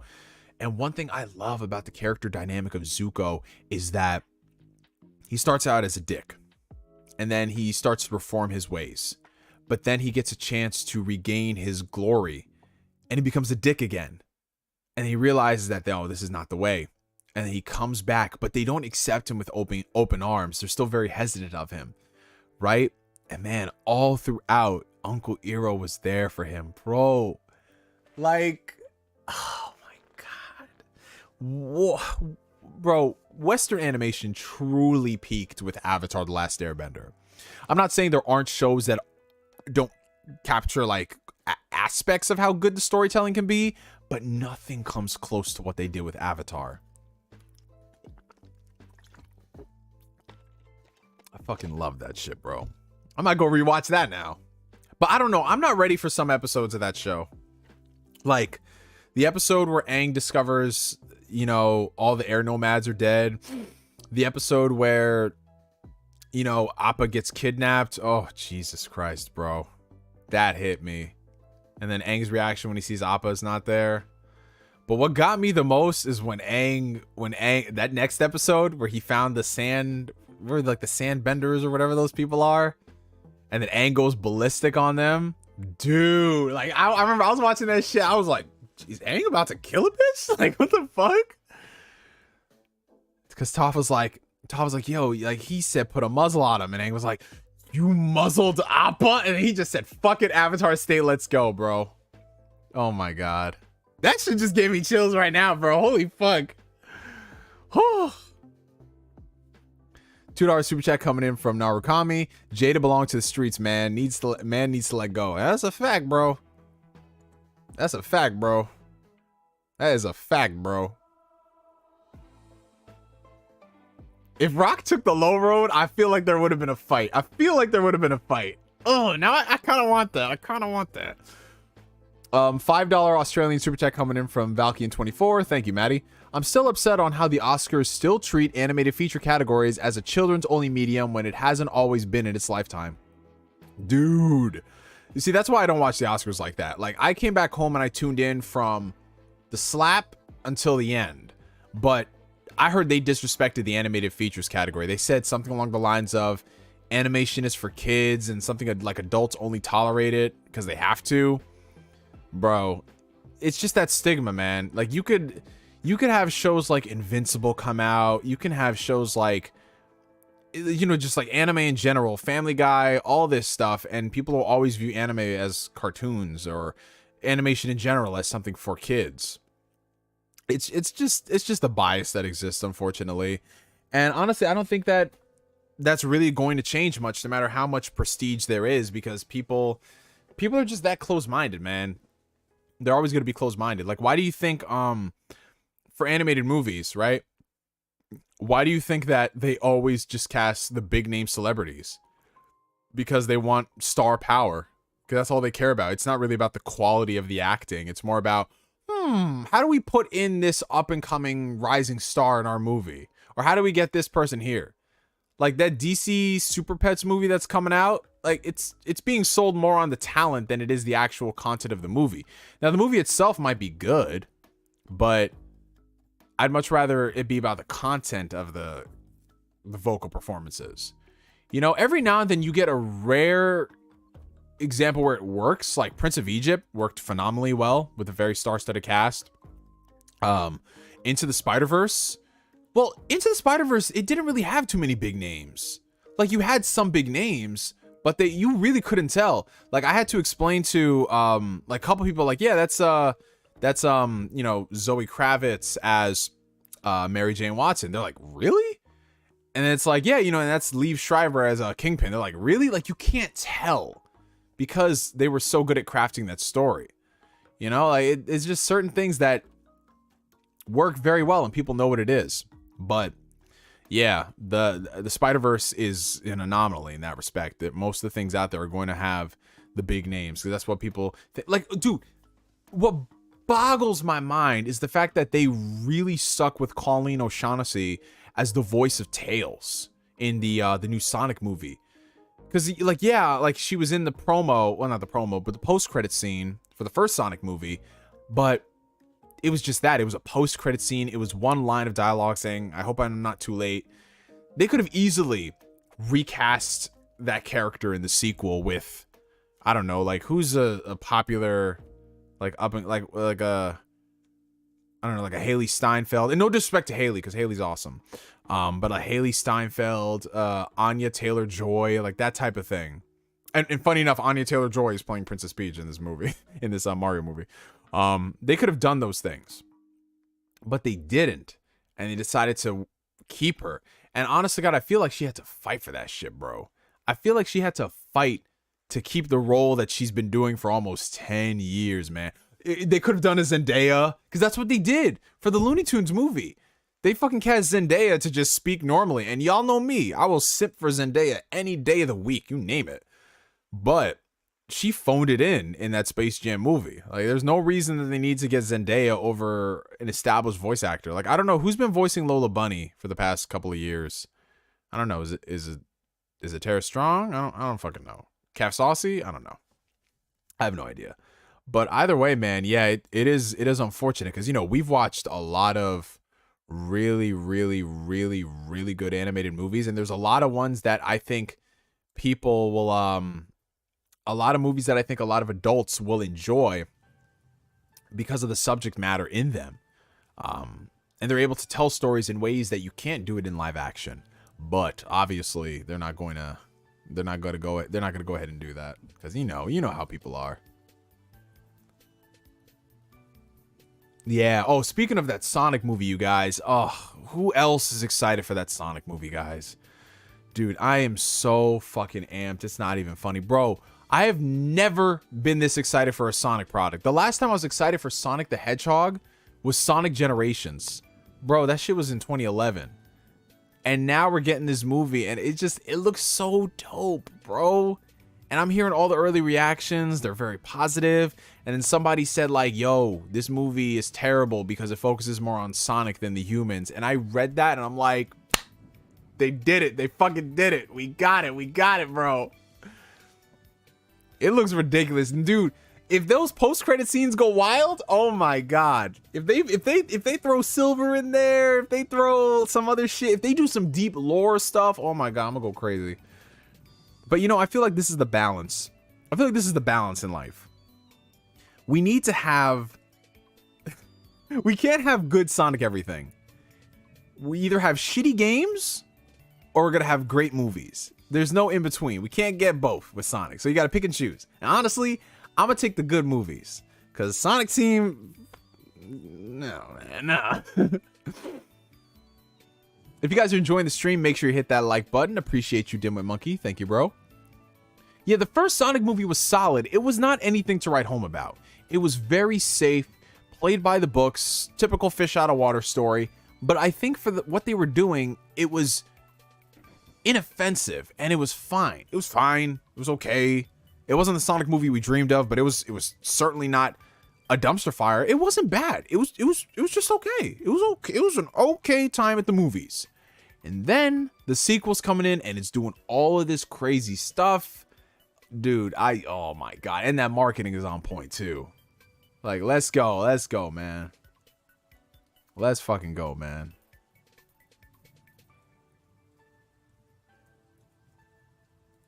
Bella, what up, what up, what up? Did you even play Sonic Forces? I think most people trash it, haven't played it. It was all right game. I played it for like 10 minutes, and I was like, no, I'm good, Chief. I'm good with that, Chief. Because for me, it's like, I can't just play a game that's just all right. You know what I'm saying? Like, with the time we have these days, I need my shit to be good. You ain't got to be like a 95 on Metacritic, but I need that shit to be good. Not one of those like, the more you chew it, the more you can appreciate aspects of it. You get what I'm saying? Like, I need that shit to at least be some modicum of quality. $2 super chat from Flame. Knuckles better say, do you know that way? If he'll probably say it, but it won't be so overt. He'll be like, does anyone know the way out of here? Like something like that. $5 from Don Otaku. Sonic has never caught a dub against Mario in the games, but I'm pretty sure he won't get his payback when it comes to movies. Yeah, honestly, I'm more looking forward to the Sonic movie than Mario. You know what the sad thing is? I would not be opposed to a CG animated Mario movie if it was done by a better studio. Bro, they picked Illumination. Dude, like, they peaked with Despicable Me, and then it's been downhill ever since, bro. Neo, I'm thinking about starting some kind of Bleach anime/manga channel, but I don't know how to start. Any tips on first video subjects? Yeah, Mr. Yotsuki. So if you're gonna make a channel centered around Bleach, I mean, a first video could be like a very harmless introduction into the channel, who you are, what you plan to do. That way, you kind of give people an idea of where you're going, and it could also be a cool channel trailer for you. But in terms of topics, it depends on what you want to do. Like, are you gonna do like reviews of particular arcs and what they mean to you? Are you going to do like power scaling stuff? Are you going to do like, there's a lot of stuff you could do on the series. But yeah, the important thing is you just need to start, my friend. You need to start. You need to get out there. You need to put product out, because if you don't put product out, you'll have no idea exactly, first off, if you even like making the product, and number two, how to improve and get better. Because that's the thing, a lot of, not you specifically, but a lot of people there are just very much so like, hey, I want to do something, but I want to make sure it's perfect before I release it. And first off, nothing's ever going to be perfect, and second, you kind of have to know what your strengths are and what your weaknesses are in order to grow. So yeah, you just get started, my friend. $2 super chat from Steve Killer 952. You have any thoughts on Ghostwire Tokyo? No, I don't. In fact, I mean, I watched the previews. They all looked really solid, but because I haven't really been in much of a gaming mood as of late, I haven't picked up Ghostwire Tokyo. I do want to get it down the road because I did enjoy the first Evil Within. I haven't played Evil Within 2. It's on Game Pass though, so I'll check that. But I've heard solid things about Ghostwire Tokyo, man. I heard it's very trippy. It's very fun. So yeah, it's good. Your impressions on the final season's trailer, favorite. Oh, okay, so he's answering. Okay, so so Asbalon is answering your questions, Mr. Yotsuki. Like, basically just talk about a lot of stuff, man. That's the joy of being a content creator. Like, when you first start out, you have everything to talk about. Everything to talk about. You can talk about some of your favorite characters. You could do retrospectives of how Bleach has fared from, you know, when it released to when it finished, the years in between, and now it coming back. There's a lot of stuff, bro. Oh, yeah, Lego Skywalker Saga. Shout out to Gabe for reminding me. Yeah, Lego Skywalker Saga is coming out in a few days, and I'm not gonna lie, bro. I'm not gonna lie.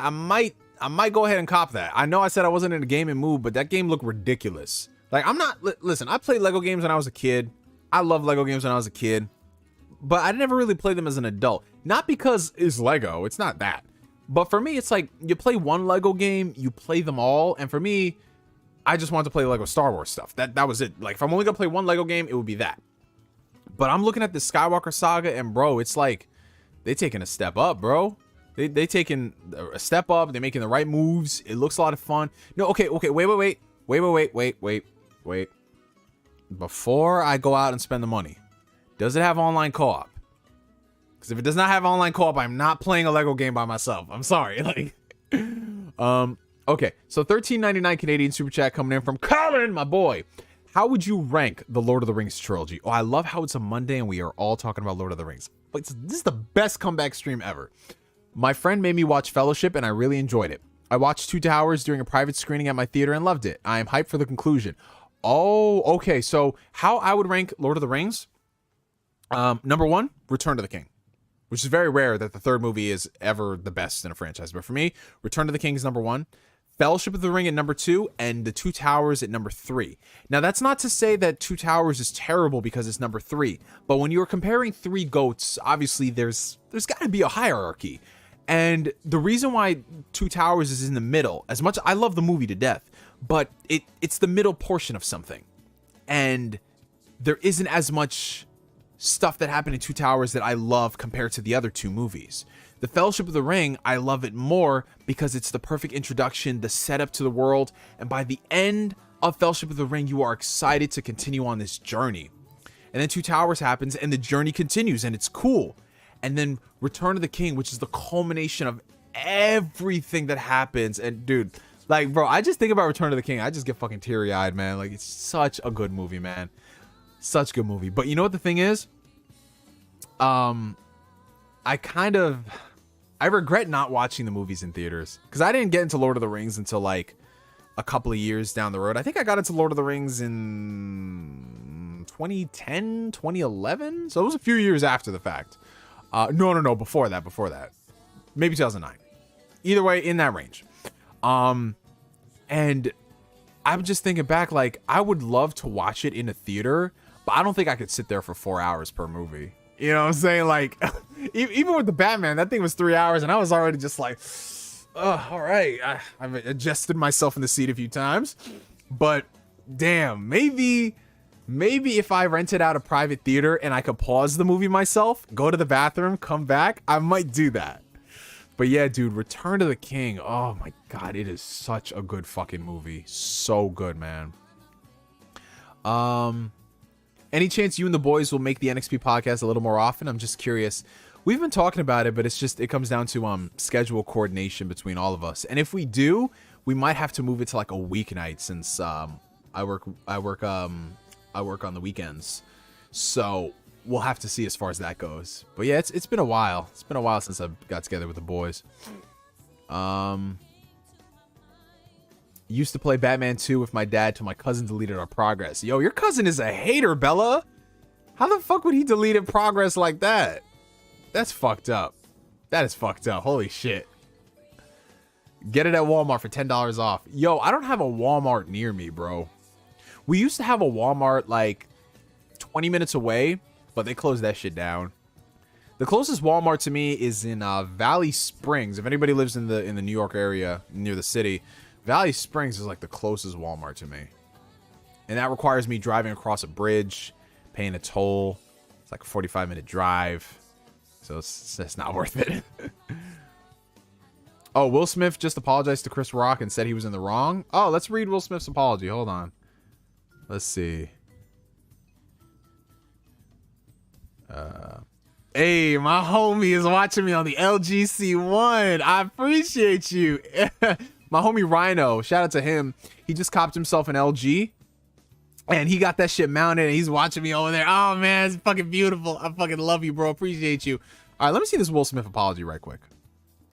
Let me see this Will Smith apology. Do you guys like the background music? I should have asked beforehand if y'all can hear it or not. Will Smith apologizes to Chris Rock in Instagram post, calls the behavior unacceptable and inexcusable. Okay, let's read this, guys. All right, so this is what Will Smith said. Hold up. All right, so Will Smith said, violence in all forms is poisonous and destructive. My behavior at last night's Academy Awards was unacceptable and inexcusable. Jokes at my expense are part of the job, but a joke about Jada's medical condition was too much for me to bear, and I reacted emotionally. I would like to publicly apologize to you, Chris. I was out of line and I was wrong. I am embarrassed and my actions were not indicative of the man I want to be. There's no place for violence in a world of love and kindness. I disagree with that, but okay. I would also like to apologize to the Academy, the producers of the show, all the attendees, and everyone watching around the world. I would like to apologize to the Williams family and my King Richard family. I deeply regret that my behavior has stained what has been an otherwise gorgeous journey for all of us. I am a work in progress. Sincerely, Will. I mean, I get it. I get it, but you know, I'm just gonna say it. I get it, Will. I get it. I get it, bro. Oh, man, I get it. Like, I get it, but like, I don't know, man. Well, you know what the thing is, Pie Studios? Because they built this Walmart in a really, you know, condensed part of the city. So it's not like it was a Walmart with a huge parking lot. It was literally a Walmart in a downtown shopping center. Like downtown city type downtown. That was not going to work. So that's why it closed down. So yeah, did anybody answer if it has online co-op? Did anybody answer if it has online co-op? Oh my god. Thanks for the advice, Neo. I've been watching you since the Clash of Ninja days, and I'm just looking for a chill vibe and not do a living off of YouTube. But if it happens, it happens. Yeah, Mr. Yotsuki, bro, you got to do it because you love it, man. Do it because you love it and you enjoyed this shit, man. That's how YouTube should be looked at. If it gets to the point where it's financially sound for you to make it a living, cool. But you want to make sure that your passion and your drive never goes away, right? I mean, there's going to be some periods in time where you don't want to make content. But that's where you just need to kind of take a step back and breathe so you don't burn yourself out.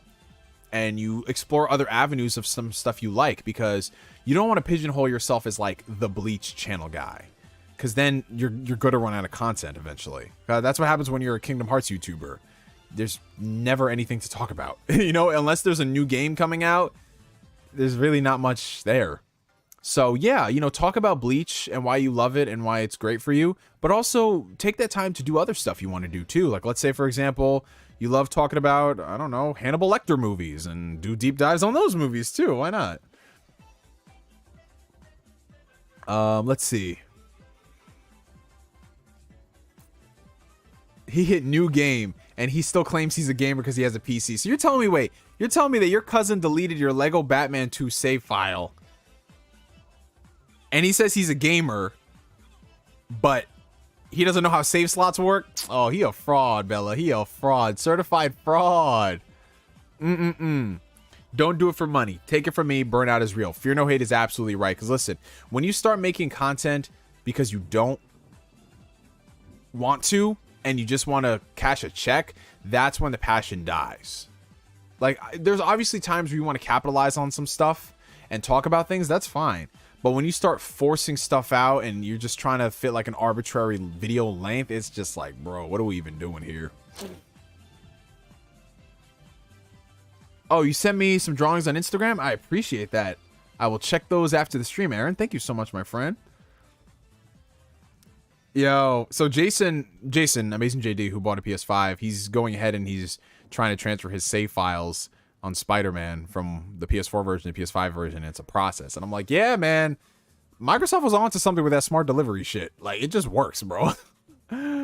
I would hate to be a Sonic YouTuber next to no new games. Oh, no, it's not even that, bro. It's just like next to no good games. That's depressing. Could you imagine being a Sonic YouTuber, getting hyped for this next Sonic game, and it just ends up being such a colossal disappointment, but you got to convince yourself that you actually like it because that's what your fan base is built on?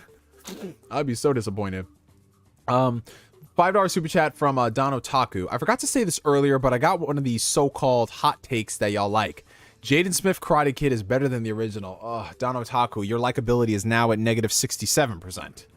I love how Don Otaku could just, you know, dig himself out of a hole and then take his shovel and put the fucking gravel and the sand and all that shit back on him. That's what Don Otaku does, bro. Oh my god.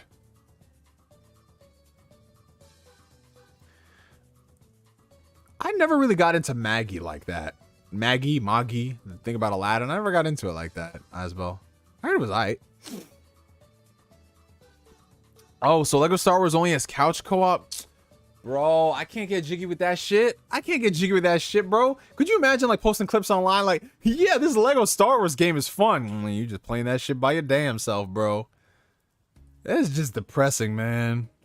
All niggas want is like online co-op for Lego games. To play games with the homies that we grew up playing games with. And they're just like, nope. Not at all. Smells like someone like popping popcorn. Either that or a nigga's hungry, bro. I don't know. Probably the latter. Yo, so I want to tell y'all something. Like, so y'all ever just like have some food that changes your life and you just can't stop thinking about it, and every time you eat it, it just makes you feel like so fucking good? Man. So 2 weeks ago, we went out for my sister's birthday, right? Went out for my sister's birthday, and we decided to do like this cute like picnic on the grass type shit, because you know it was nice weather outside, so we got the whole family there. And we decided to order takeout from a couple of the local restaurants. Man, I ordered this burger, this double quarter pounder burger from this one local spot. Bro, honestly, God, that's like one of the best burgers I've had in my life. And I got so fucking sad because I split that burger. I should have got multiple burgers because we did like a fucking potluck of a little bit of everything. So we had a lot of different food. But I should have got a second burger because I had to share that burger with my mom. Because she's like, oh, I want some of that burger. And I was like, oh. And I kept thinking about that burger all week. All week I was thinking about that burger and those fries. And then last week, I went back to that place. I went back to the establishment and I got that burger and fries again. And I also ordered their wings. I was thinking like, yo, if the burger is good, let's see what the wings is hitting for. Some of the best wings I've ever had in my life. And bro, it changed my life, bro. It gave me a whole week of just bliss, and then I had it again and it gave me another week of bliss. Like the power of good burgers and fries and wings. It's just so magnificent, bro. I just thought I'd share that with y'all because it really affected me very emotionally. Neo getting kind of intimate with that burger. Oh, I was intimate with that burger, bro. You know, cause she was so beautiful, man. She was so beautiful. She had these nice thick buns, but not too thick that it looks ridiculous. You know what I'm saying? They were nice. And then she was all dressed up, man. She had the lettuce. She had the pickles. And she was a double quarter pounder too, man. She was succulent. She was juicy. In all the right places and all the right ways. Oh, man. And then when you bit into her, she had this creamy Thousand Island sauce that would drip out. And then you know how it is sometimes, bro. You know how it is. Like you just had to go cook out. You just be like, oh man, it's fucking beautiful. Damn, I'm about to bust. I'm talking about a fucking burger, you guys. Because they said Neil's getting intimate with a burger. I was like, yeah, I was. Oh, Mr. Platink, what up, my guy? I wish I was your burger. Why does Mr. Platink come in during that moment out of all the moments of the streams? He's just like, hey, I'm gonna click on Neo's stream. Ah, yes, this is exactly the right content I need. We still talking about burgers. Yes, we are. I'm high and this description is crazy. Yo, damn, J-World. Yo, I have not gotten high in the past 3 months, you guys. This is crazy. What I did was, so what had happened was, at the end of the new year, I decided to reset my tolerance because I'd been getting high for like a solid year and a half straight, like almost every night. And I was like, I need to reset my tolerance because my tolerance is ridiculously high. So I took 30 days off and I was like, I feel pretty good. And I kept it going. And now I think I'm back on my baseline again. Everything's cool. But man, sometimes I think about that burger, think about them wings, think about just getting high and having a drink, man. But honestly, I know there's a couple people here who are, partake in the Mary Jane, the ganja, that wacky tobacco, as they say. Reset your tolerance, man. Go for like a solid 30 days, 45 days, and trust me, it will do your body well. Just give it time to recover. And it's such a great fucking feeling. You put some mayo on the burger. No. She already had that Thousand Island sauce on it. So it's enough, man. I don't need no mayo. I'm in love with the Mary Jane. Go for it, Neo. I would, but I gotta go ahead and get myself some shit, man. I haven't had anything. I mean, I got these edibles, these candies that I bought, but I bought those in December. I don't think they're good. Like, what is the shelf life? I don't know. She my main thing. Good. Yo, listen, I'm a big stickler when it comes to French fries. If you have a bomb ass burger, but you fuck up the French fries, like, you're irrelevant to me, bro. Like, I need a quality burger and fries. And this place, like, oh my God. The fries are so, they're not shoestring, they're not crinkle cut, they're not wedges. They're like their own level of like beauty and perfection. I have arrived, my boy. Keep missing the streams. Well, you here, Sterling. You here, bro. And you got Sterling. We got Alan V in the chat as well. What up? Yeah, you just heard Neo get sensual about a burger, but trust me, listen. Trust me. If y'all were at this place that I was at and you had the burger that I had, it's incredible. It was so good. Crinkle is the best. I respectively disagree on that, Ham Solo. But you know what, Ham Solo? You can be wrong. It's fine to be wrong. No worries. Steak fries are pretty good. No, you know what? I will not tolerate shoestring fries. What psychopath enjoys shoestring fries and who keeps them in business? Is it Flame? Reveal yourself, Flame. I like waffle fries. You see, Dan O'Mac, that's my boy right there. That's my boy, Dan O'Mac right there. Yes, sir. Yes, sir.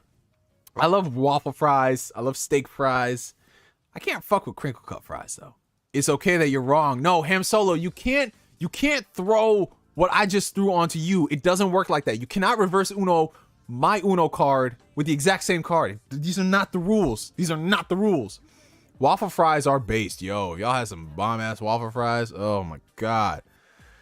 Oh God. Oh yo, you know who's got some bomb ass fries? Oh my God. Red Robin? Red Robin. I don't know. I have not been to a Red Robin in like 5 years. But when I went, they had the bottomless fries. Oh my God. You know what? You know how crazy it was? I had so many of those bottomless fries. I kept ordering burgers because I wanted to enjoy the fries with more burgers. So I got 2 burgers. I had 1 burger, bottomless fries, got another order of bottomless fries. I was like, I needed a burger with this. So I ordered another burger. It was glorious, man. Nah, Red Robin's nasty. Listen, I don't know if they changed in the past 5 years, but oh, you said your Red Robin's nasty. Damn, okay. Let's do the Red Robin jingle. Red Robin, yum. Curly fries are goat. Curly fries are definitely goat. Oh my God, no, man. Oh God, bottomless fries. I might go. I gotta see if they close down the Red Robin in Co-op City, man. That's the closest one to me. Let me see that shit in business. You know, they just opened up an Arby's near us. Well, not near us, in Yonkers. But they opened it up like in the past. No, they closed down. The closest Red Robin to me is in Paramus, New Jersey. Do I really gotta travel all the way to fucking New Jersey for Red Robin? I don't even think it's worth it. But we got an Arby's here for some reason. Fucking who the hell's keeping Arby's in business, man? Because you know what? I need to stop shitting on Arby's because apparently y'all like it. But yeah, we got an Arby's in Yonkers. Dude, even looking at the photos looks depressing. Oh my God. New Jersey. Ooh, Checkers. Yo, Checkers got some good fries and they got some good waffle cakes. Waffle? No, not waffle cake. Funnel cake. There we go. I love how we talk about fries and it brings out the people who weren't commenting all stream like, yeah, I like these fries. Curly fries are good, man. Let's see. So $1.99 from Asbalant. How much do I need to pay you to read Magi? I don't know. I don't want you to go ahead and doing that, bro. I don't know, man. I don't know. We'll start the bid at I don't know. I appreciate it though, man. If it's solid, it's solid, man. Because your taste has not deterred me just yet. It has not. Dude, garlic fries. Garlic parm fries I like, but in short spurts. Garlic parm fries. Because you know you don't want to have too much because then it's just you get that aftertaste, man. You get that aftertaste. Imagine Philly cheesesteak, liquid cheese, and fries. Ugh. Man. Like buckets everywhere, bro. I don't know how niggas live without Whataburger. Yo, trust me. Every day I ask myself, every day, the state of New York, every day, you don't have Whataburger. I might fuck around. What would you get it? I mean, everyone is saying Arby's at hit and miss. It's all about location, so I don't even want to risk it then. I might get an STD.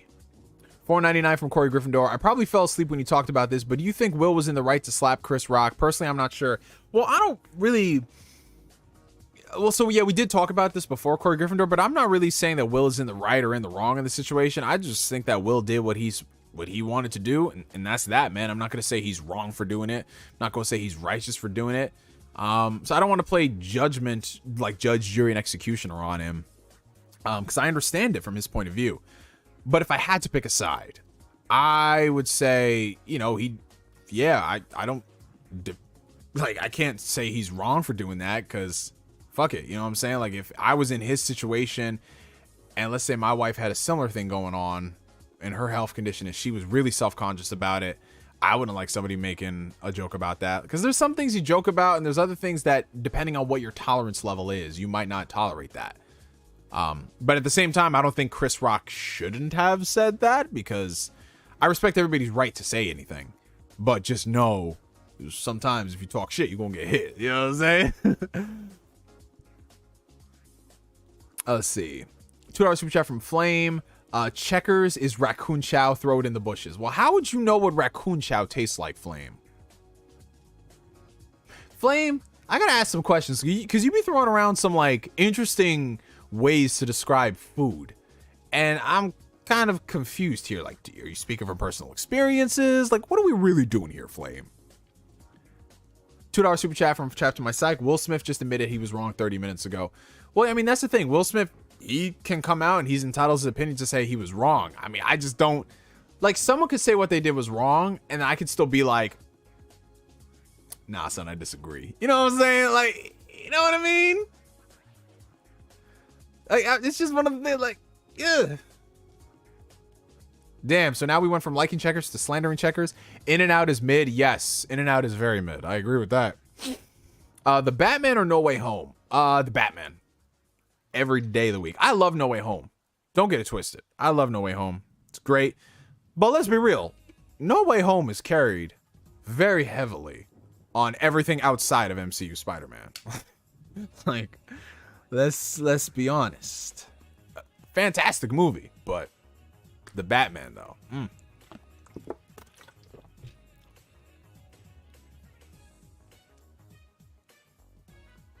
My man. Yeah, that's the thing. Like, I love No Way Home, but bro, No Way Home did not get interesting to me until my boys came back.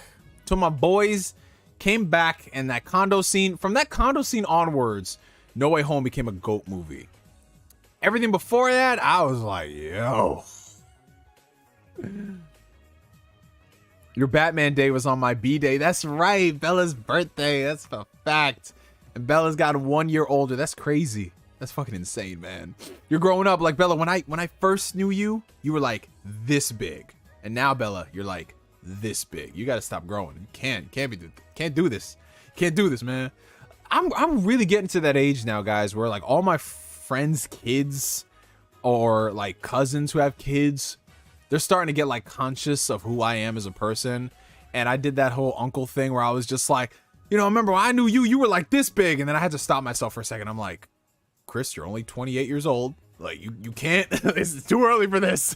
Because one of my kids, one of my kids, no, I do not have kids. One of my boys had a kid straight out of college, right? Him and his wife.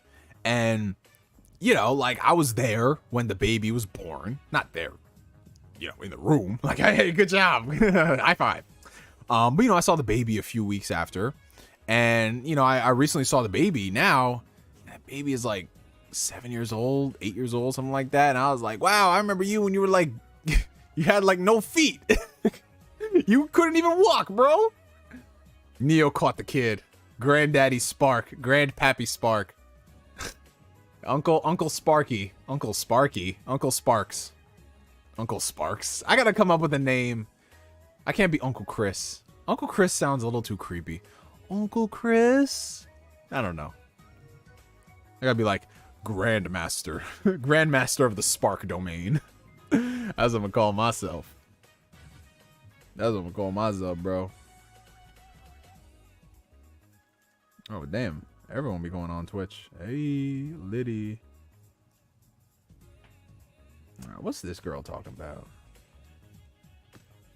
$2 super chat from Blue Senshi. Didn't fall asleep during No Way Home. Just saying. Well, that sounds like a personal problem that you fell asleep during the Batman, my friend. Maybe you just got off of work, Blue Senshi. Because we ain't doing no Batman slander. No Batman slander tonight. All right, we'll cut off the stream. It's like you're having a grandchild. Yeah, man. I mean, I'm seeing all my friends have kids, and I'm like, good for y'all. I'm happy for you. And they asked me when I'm having a kid, and I said, listen, let me get married first, and then we'll talk about kids. let me find a chick that's like actually compatible with me, and we'll cross that bridge till we get there. When we get there. Yeah, that Batman, you definitely need to clear your schedule. Like I remember I went to go watch the Batman. I came out, it was like sunset. I remember I went to the Batman, I was like, oh, it's bright outside. Now it's dark. So I truly am vengeance. But yeah, it's a long movie. With the previews, bro, it's like 3 hours and 20 minutes. Shit's crazy, bro. Little baby Neo. Oh, Soapbox, what's up, my guy? Wagwan. Neo, we will be your kids. I'm not paying child support for all of y'all. Fuck out of here. I don't got that much McDonald's money. But I will be there to mentor y'all. I will be the Grandmaster of the Spark domain. That's gonna be my name. The Grandmaster of the Spark domain. Grandmaster? I'm like, yes, my child. My mom ain't have McDonald's money until I have a kid, and then she spoils the hell out of them. Yeah, that's how it is, bro. That's how it is with every parent. Because then it gives them an opportunity to, first off, get credit with your kid. So if things go wrong, they can go to grandma and grandpa because they're cooler, and they can use that over you. And then second, they want to relive the glory days of raising kids. I need curly fries money. Yo, facts. Grandmaster Neo. Uncle Christopher. Uncle Christopher sounds like a freaking... That sounds like a... Uncle Christopher. Uncle Christopher. That's government name right there. I honestly, whenever people use my full name, not even my first name and my last name, but they use my full name like Christopher, I'm like, who are you talking to? Like, the fuck? Oh, man. Because everyone has known me by Chris my entire life. But when someone says Christopher, I'm like, what? Who sent you? Yeah, Uncle Christopher does sound sus, bro. Best villain in No Way Home, the GOAT's Green Goblin. Okay, so Alan V's question: have you talked about Sony possibly acquiring From Software and Spartacus yet? Hope you're having a great time tonight. Well, thank you, Alan V. No, we did not talk about those things. So the PlayStation Spartacus thing, we know Sony's going to be talking about it sometime soon. There are rumors that it's happening this week, potentially tomorrow, maybe Wednesday. We know Spartacus is coming. They said it was going to be revealed sometime in the spring. And honestly, I don't really want to get into rumors too much because everything has been just speculatory as far as like pricing and things like that. But I'll speak on it when they finally announce it, so we have a good idea of exactly what it is. As far as the Sony acquiring From Software, I don't know. I feel like this rumor comes back every other week. Like, oh, PlayStation is bought From Software. PlayStation is bought From Software. Like, you hear that all the time. They tie it in with the Bloodborne rumors, all that shit. And if it happens, I think that's going to be a major win for Sony if they buy From Software and they make them they have them make exclusive games, because a lot of studios try to make Souls-like games, but no one quite does it like From. So if they were able to secure them exclusively and give them funding to make whatever games they want to make or what have you, that's a big win. But at the same time, would From Software really want to sell? Because right now they're at the top of their game with Elden Ring. It sold like, what, 12 million copies in a month?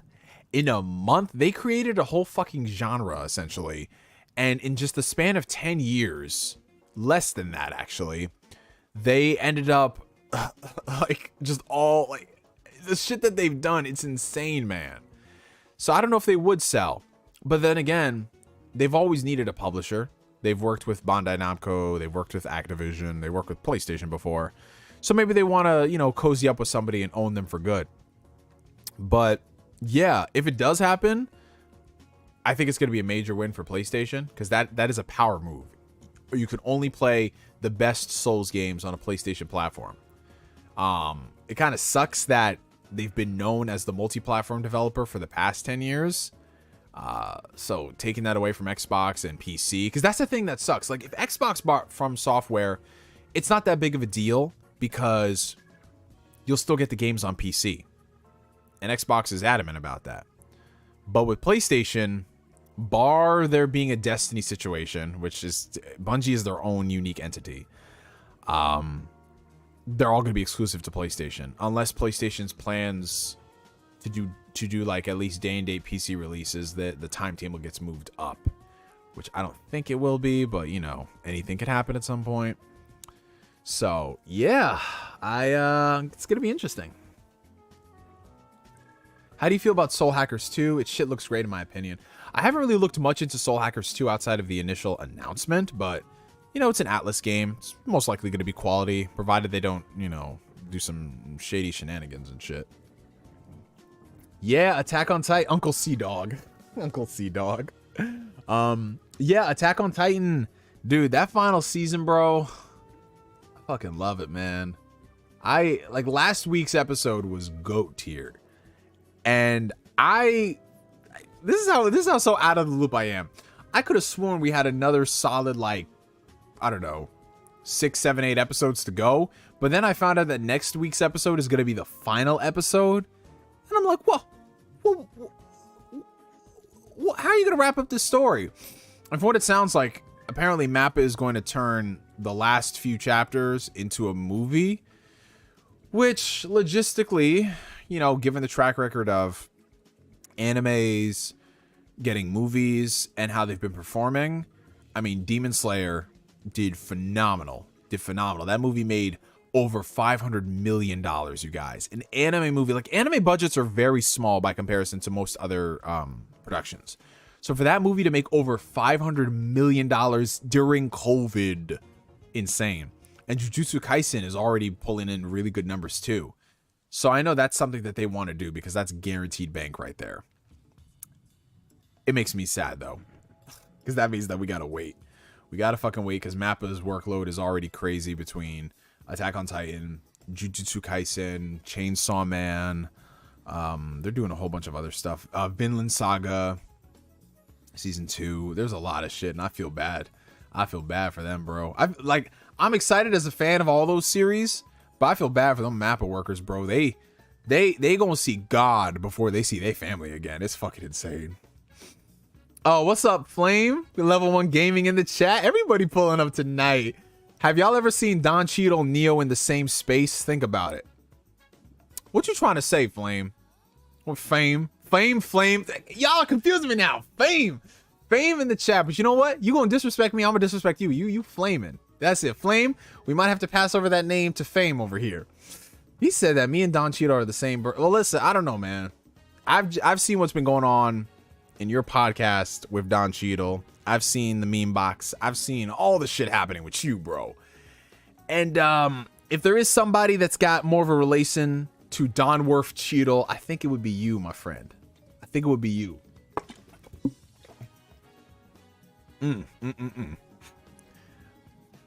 Yeah, their map is doing way too much shit, bro. They need a fucking break. Soul Hackers 2 coming to Xbox gives me hope for more Atlas ports. Yeah, and what else came to Xbox recently? The Zero Escape games, the Nonary collection, those randomly came to Xbox. The first Danganronpa game randomly came to Xbox. So I think it's a matter of all these Japanese publishers and companies testing the waters with relatively low risk efforts like visual novels and porting them over to see if people like them, and hopefully they find an audience. You know, Game Pass is a great way for people to discover games, and you know, maybe somewhere down the road these games will be successful and they could bring other games over. I'm not saying it's gonna be like, yeah, Xbox version is gonna sell 40 million. No, but if it can find an audience and it can grow an audience like the Yakuza games did, then absolutely. Yeah, I think they definitely made a deal. By the power of anime, you will now be called Grand Tinkerbell. Grand Tinkerbell? What you trying to say, Bella? Oh my god. I'm Grand Tinkerbell. I'm Grand Spark.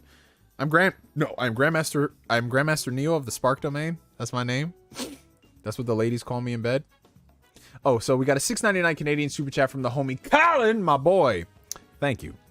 What do you think of Sony trying to create a separate Spider-Man universe from the Marvel Cinematic Universe? I really have no hope, to be honest. I'm right there with you, bro. I'm right there with you. Sony, they've been trying to kickstart this Spider-Man universe since Spider-Man 3, bro. The days of when they were trying to force Sam Raimi to put shit in his movies, the days where they tried to force Mark Webb to put shit in their movies. It's good to see that nothing has changed. You know, if there's one thing that Sony is consistent at in 15 years, it's trying to make this Spider-Man universe work. But they're putting the cart before the horse, bro. What you need to focus on is creating good movies with compelling characters. They have not been able to do that. Venom was a fluke for them. Venom came out.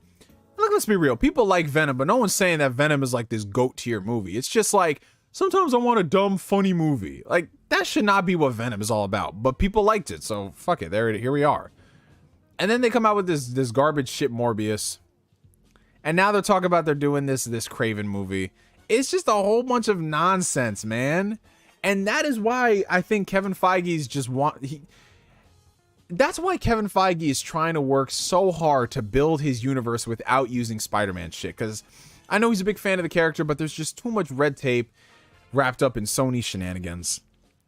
And honest to God, I mean, when you built an empire where a movie like Captain Marvel can make more money than Captain Marvel made more money than every single Spider-Man movie, with the exception of, I think, No Way Home. That's wild to me. Same thing for Black Panther. That's wild to me. Same thing for Thor. Thor was pulling in like close to $1 billion. Captain America, like, Feige knows what he's fucking doing. Feige does not need Spider-Man.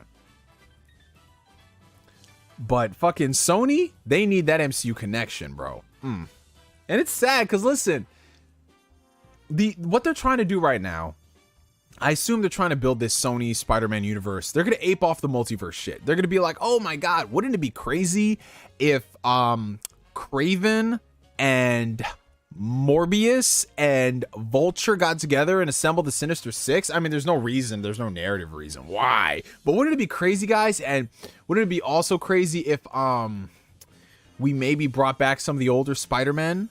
So we might bring back Andrew Garfield. We might bring back Tobey again. And you know, this is as much as I want to see Spider-Man 4 with Sam Raimi and Tobey Maguire, as much as I want to see Amazing Spider-Man 3, I want to see Mark Webb get another shot, a fair shot, and then I want Andrew to come back to get another movie. I don't trust Sony. If Kevin Feige is not in the room, I do not trust Sony.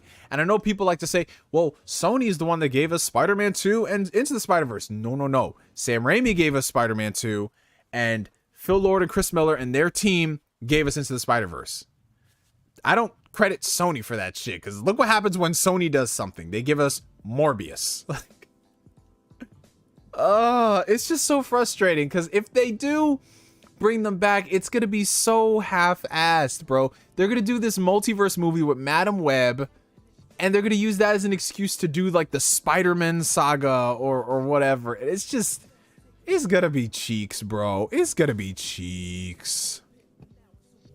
Ain't Kraven supposed to be played by the actor for the MCU Quicksilver? Yeah, Aaron Taylor Johnson. Terribly miscast. Yeah, the first thing I think of when I see Kraven is Aaron Taylor Johnson. Yeah. And then I looked at the set photos. I was thinking like, well, maybe he gonna bulk up to play Kraven the Hunter. No. Anyway. Have you seen Jujutsu Kaisen 0? Yes, I did. In fact, I saw it opening night with my sister. I enjoyed it. It was cool. I feel like I'm in the minority though, because I was kind of wondering like, what y'all niggas hyping up? Because it was cool, but I feel like this movie will be a lot better further down the road in the story, because I think there was a lot of things that happen here that are going to be expanded upon later on in the manga. Because I watched and I was like, this is cool, but I feel like this could have been an OVA. This could have been like a special holiday thing they did where it's like, hey, here's 4 new episodes of Jujutsu Kaisen. It didn't really feel like a movie per se, but it was fun to watch. It just ended. And I was like, oh, that's it. Like, literally, when the movie ended, I was like, oh, wow, we're here. Huh, this is interesting. I mean, if you're a fan of Jujutsu Kaisen, I'd say watch it, because it was kind of cool seeing, no spoilers, but it was seeing, you know, some returning characters. That was nice for all of 5 seconds, but I don't know. Like, I don't think this needed to be a movie. This could have just been its own little thing. Jujutsu Kaisen is better than Mugen Train. False. Nah, Mugen Train gave us the whole Rengoku fight. It just gave us Rengoku in general. It gave us that incredible Rengoku scene towards the end. Nah, fam. I will fight you on that.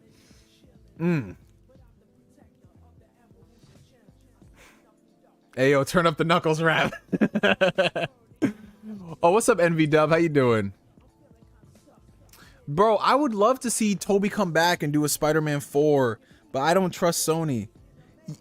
These are my... Okay, listen. They do Spider-Man 4. They get Sam Raimi back to direct it. They let Sam Raimi write it. They give him a $250 million budget, and they leave him alone. That's the only way I'd accept a Spider-Man 4 with Tobey Maguire. Should have been Homelander as Kraven. I could definitely see that. Be unhinged. Okay, so we're gonna answer a few more questions and then we're gonna wrap it up for the night because we've been going for 2 hours or so. $2 super chat from Don Otaku. Oh yeah, did you watch Halo episode 1? Yes, I did in fact watch Halo.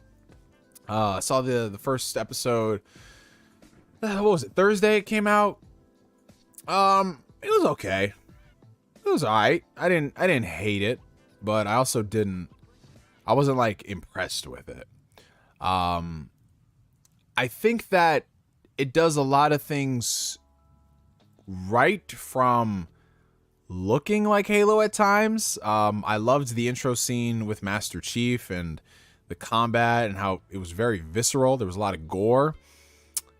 Other than that, I don't really find myself interested too much on the other stuff happening with all the other characters. I don't know. Maybe that's just what the show's going for. Maybe it's kind of trying to be a slow burn and it's going to reveal stuff later, but nothing about that first episode.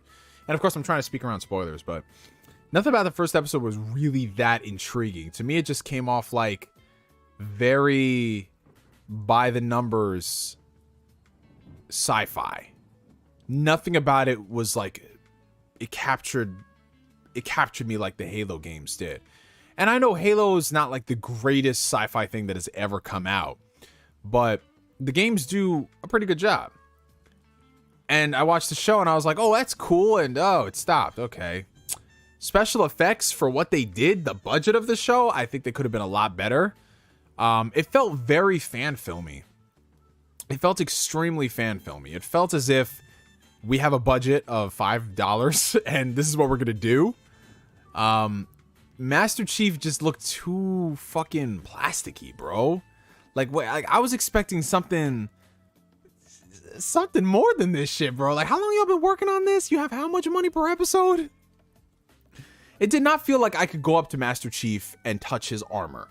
Well, obviously he wouldn't let me get that close, but you know what I'm saying. But yeah, I'm gonna give it 3 episodes. See what it's hitting for.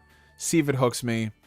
But yeah, like the only thing I'm really hearing about this Halo show that the best compliment people are giving is, well, it's not as bad as I thought it would be.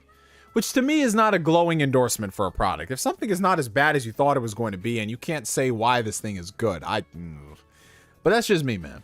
That's just me when it comes to Halo. We'll see what happens, because there have been plenty of first episode of something, and I'm like, oh, that wasn't great, but we'll see where it's going, and the show gets good. So that's why 3 episodes. If by episode 3, this shit is fugazi, I'm tapping out, man. I'm not wasting any more time. Because that's like, what, 10 hours? I'm not wasting 10 hours watching a show.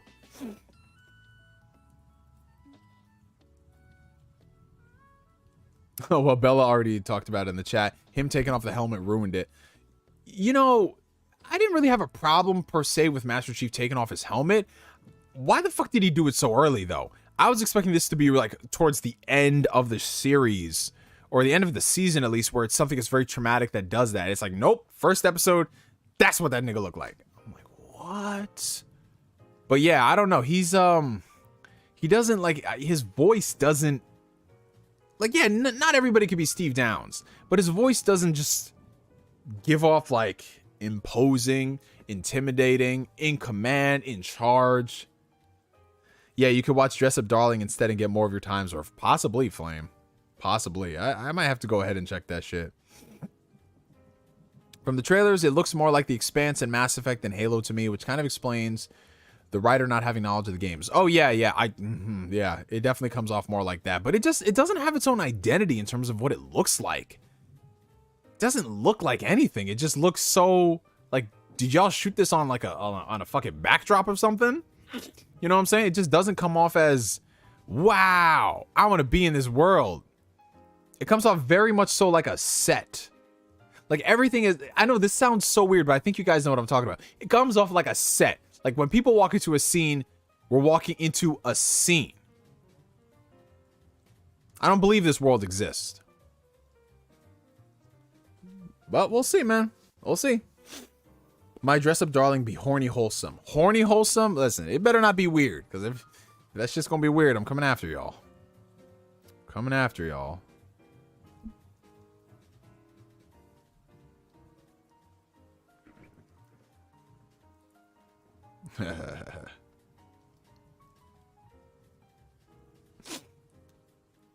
Watch that shit tonight. Low-key, I might. We gonna see what it's hitting for. We gonna see. Neo, you'll love it. All right, I'll give it a shot tonight, you guys. I will give it a shot.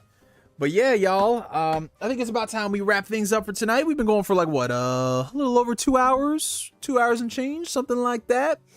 But yeah, I want to thank everybody for attending the comeback stream of Ask Neo after a long 3-week hiatus. Wasn't planned, as most things in life aren't planned, but you know, we just got to roll with the punches. Sometimes life give you lemons, and then like Flame, you have toilet water. I don't know what you can do with toilet water to make it better, but with Flame, it's toilet water, so it's always gonna be fucking good. I sincerely hope that every single person watching this stream, whether it be man, woman, child, I hope you all have a great and fantastic rest of the week. Considering it is the 20th anniversary of Kingdom Hearts, I'll probably put together a little something for the channel. Just maybe like another little retrospective. I always do a Kingdom Hearts retrospective, I think every 5 years or so. The last time I did it was 2017, and that was for, I think, the 15th anniversary of Kingdom Hearts 2. No. It was the 15th anniversary of the first Kingdom Hearts game. I can count time. And I did a 10-year retrospective in 2012. So I think it is time we do one. Again. Holy shit. But yeah, we have got to do a hydration check. You are right, you guys. You thought, oh, you're getting away without doing it. No, I'm not. You see, this is how much I appreciate y'all. So I finished my water. Boom, hydration check. There we go. Good night, y'all. I finished my water, but you know what I'm gonna do? I'm gonna go downstairs and I'm gonna get me some more water. So y'all stay tuned. Mel. We getting old, man. 20 years, geez. I know. I'm gonna be right back. I'm gonna go ahead and get some water, guys. One second.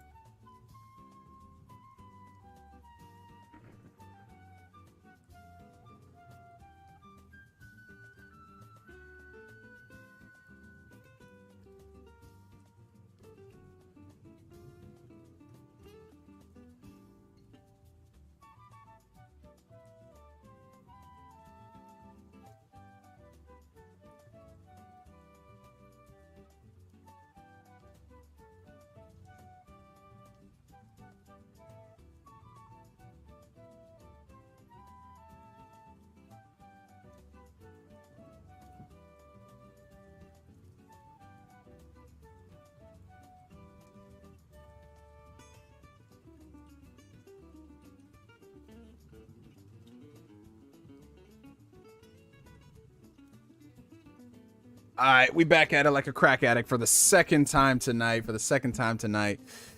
Your boy's back. I don't know why the chat always disappears when I change screens. It's very strange. But we went ahead and got some water. And this is how much I appreciate y'all, because this is straight out the freezer seltzer water. So already it's seltzer water. You don't want to chug that. But now we got ice cold, ice, like my ex's heart, ice cold water. We're going to be drinking that shit tonight. Oh my God. Here we go. Y'all ready for this shit? Y'all ready for this shit? Well, either way, shit's going to happen. So here we go. Jesus Christ. Look at all the bubbles, man. Look at all the fucking bubbles. Either way, man. Either way. On the count of 3, y'all. Actually, wait, hold on. Hold on. What the fuck is with all these super chats? Hold on. I appreciate y'all. $2 super chat from Flame. No HTO. No H2O. Only Marin from Dress Up Darling for me. Damn. You that thirsty, bro. Okay. $1.99 from Corey Gryffindor. Looks like our day is H2 over. Corey Gryffindor, get out. Get out right now. Get the fuck out for that. Soon said H2 over. What is this? Batman and Robin? Oh my God. All right. Water molecules time. That is right. Ice cold water is amazing. It just, oh man, this is, oh boy. Here we go. $2 from Don Otaku. At least you ain't drinking mayo for once. You know what, Don Otaku? Everybody gets 1. That's all I'll say. But anyway, here we go. Count of 3. 1, 2, 3. Hydration.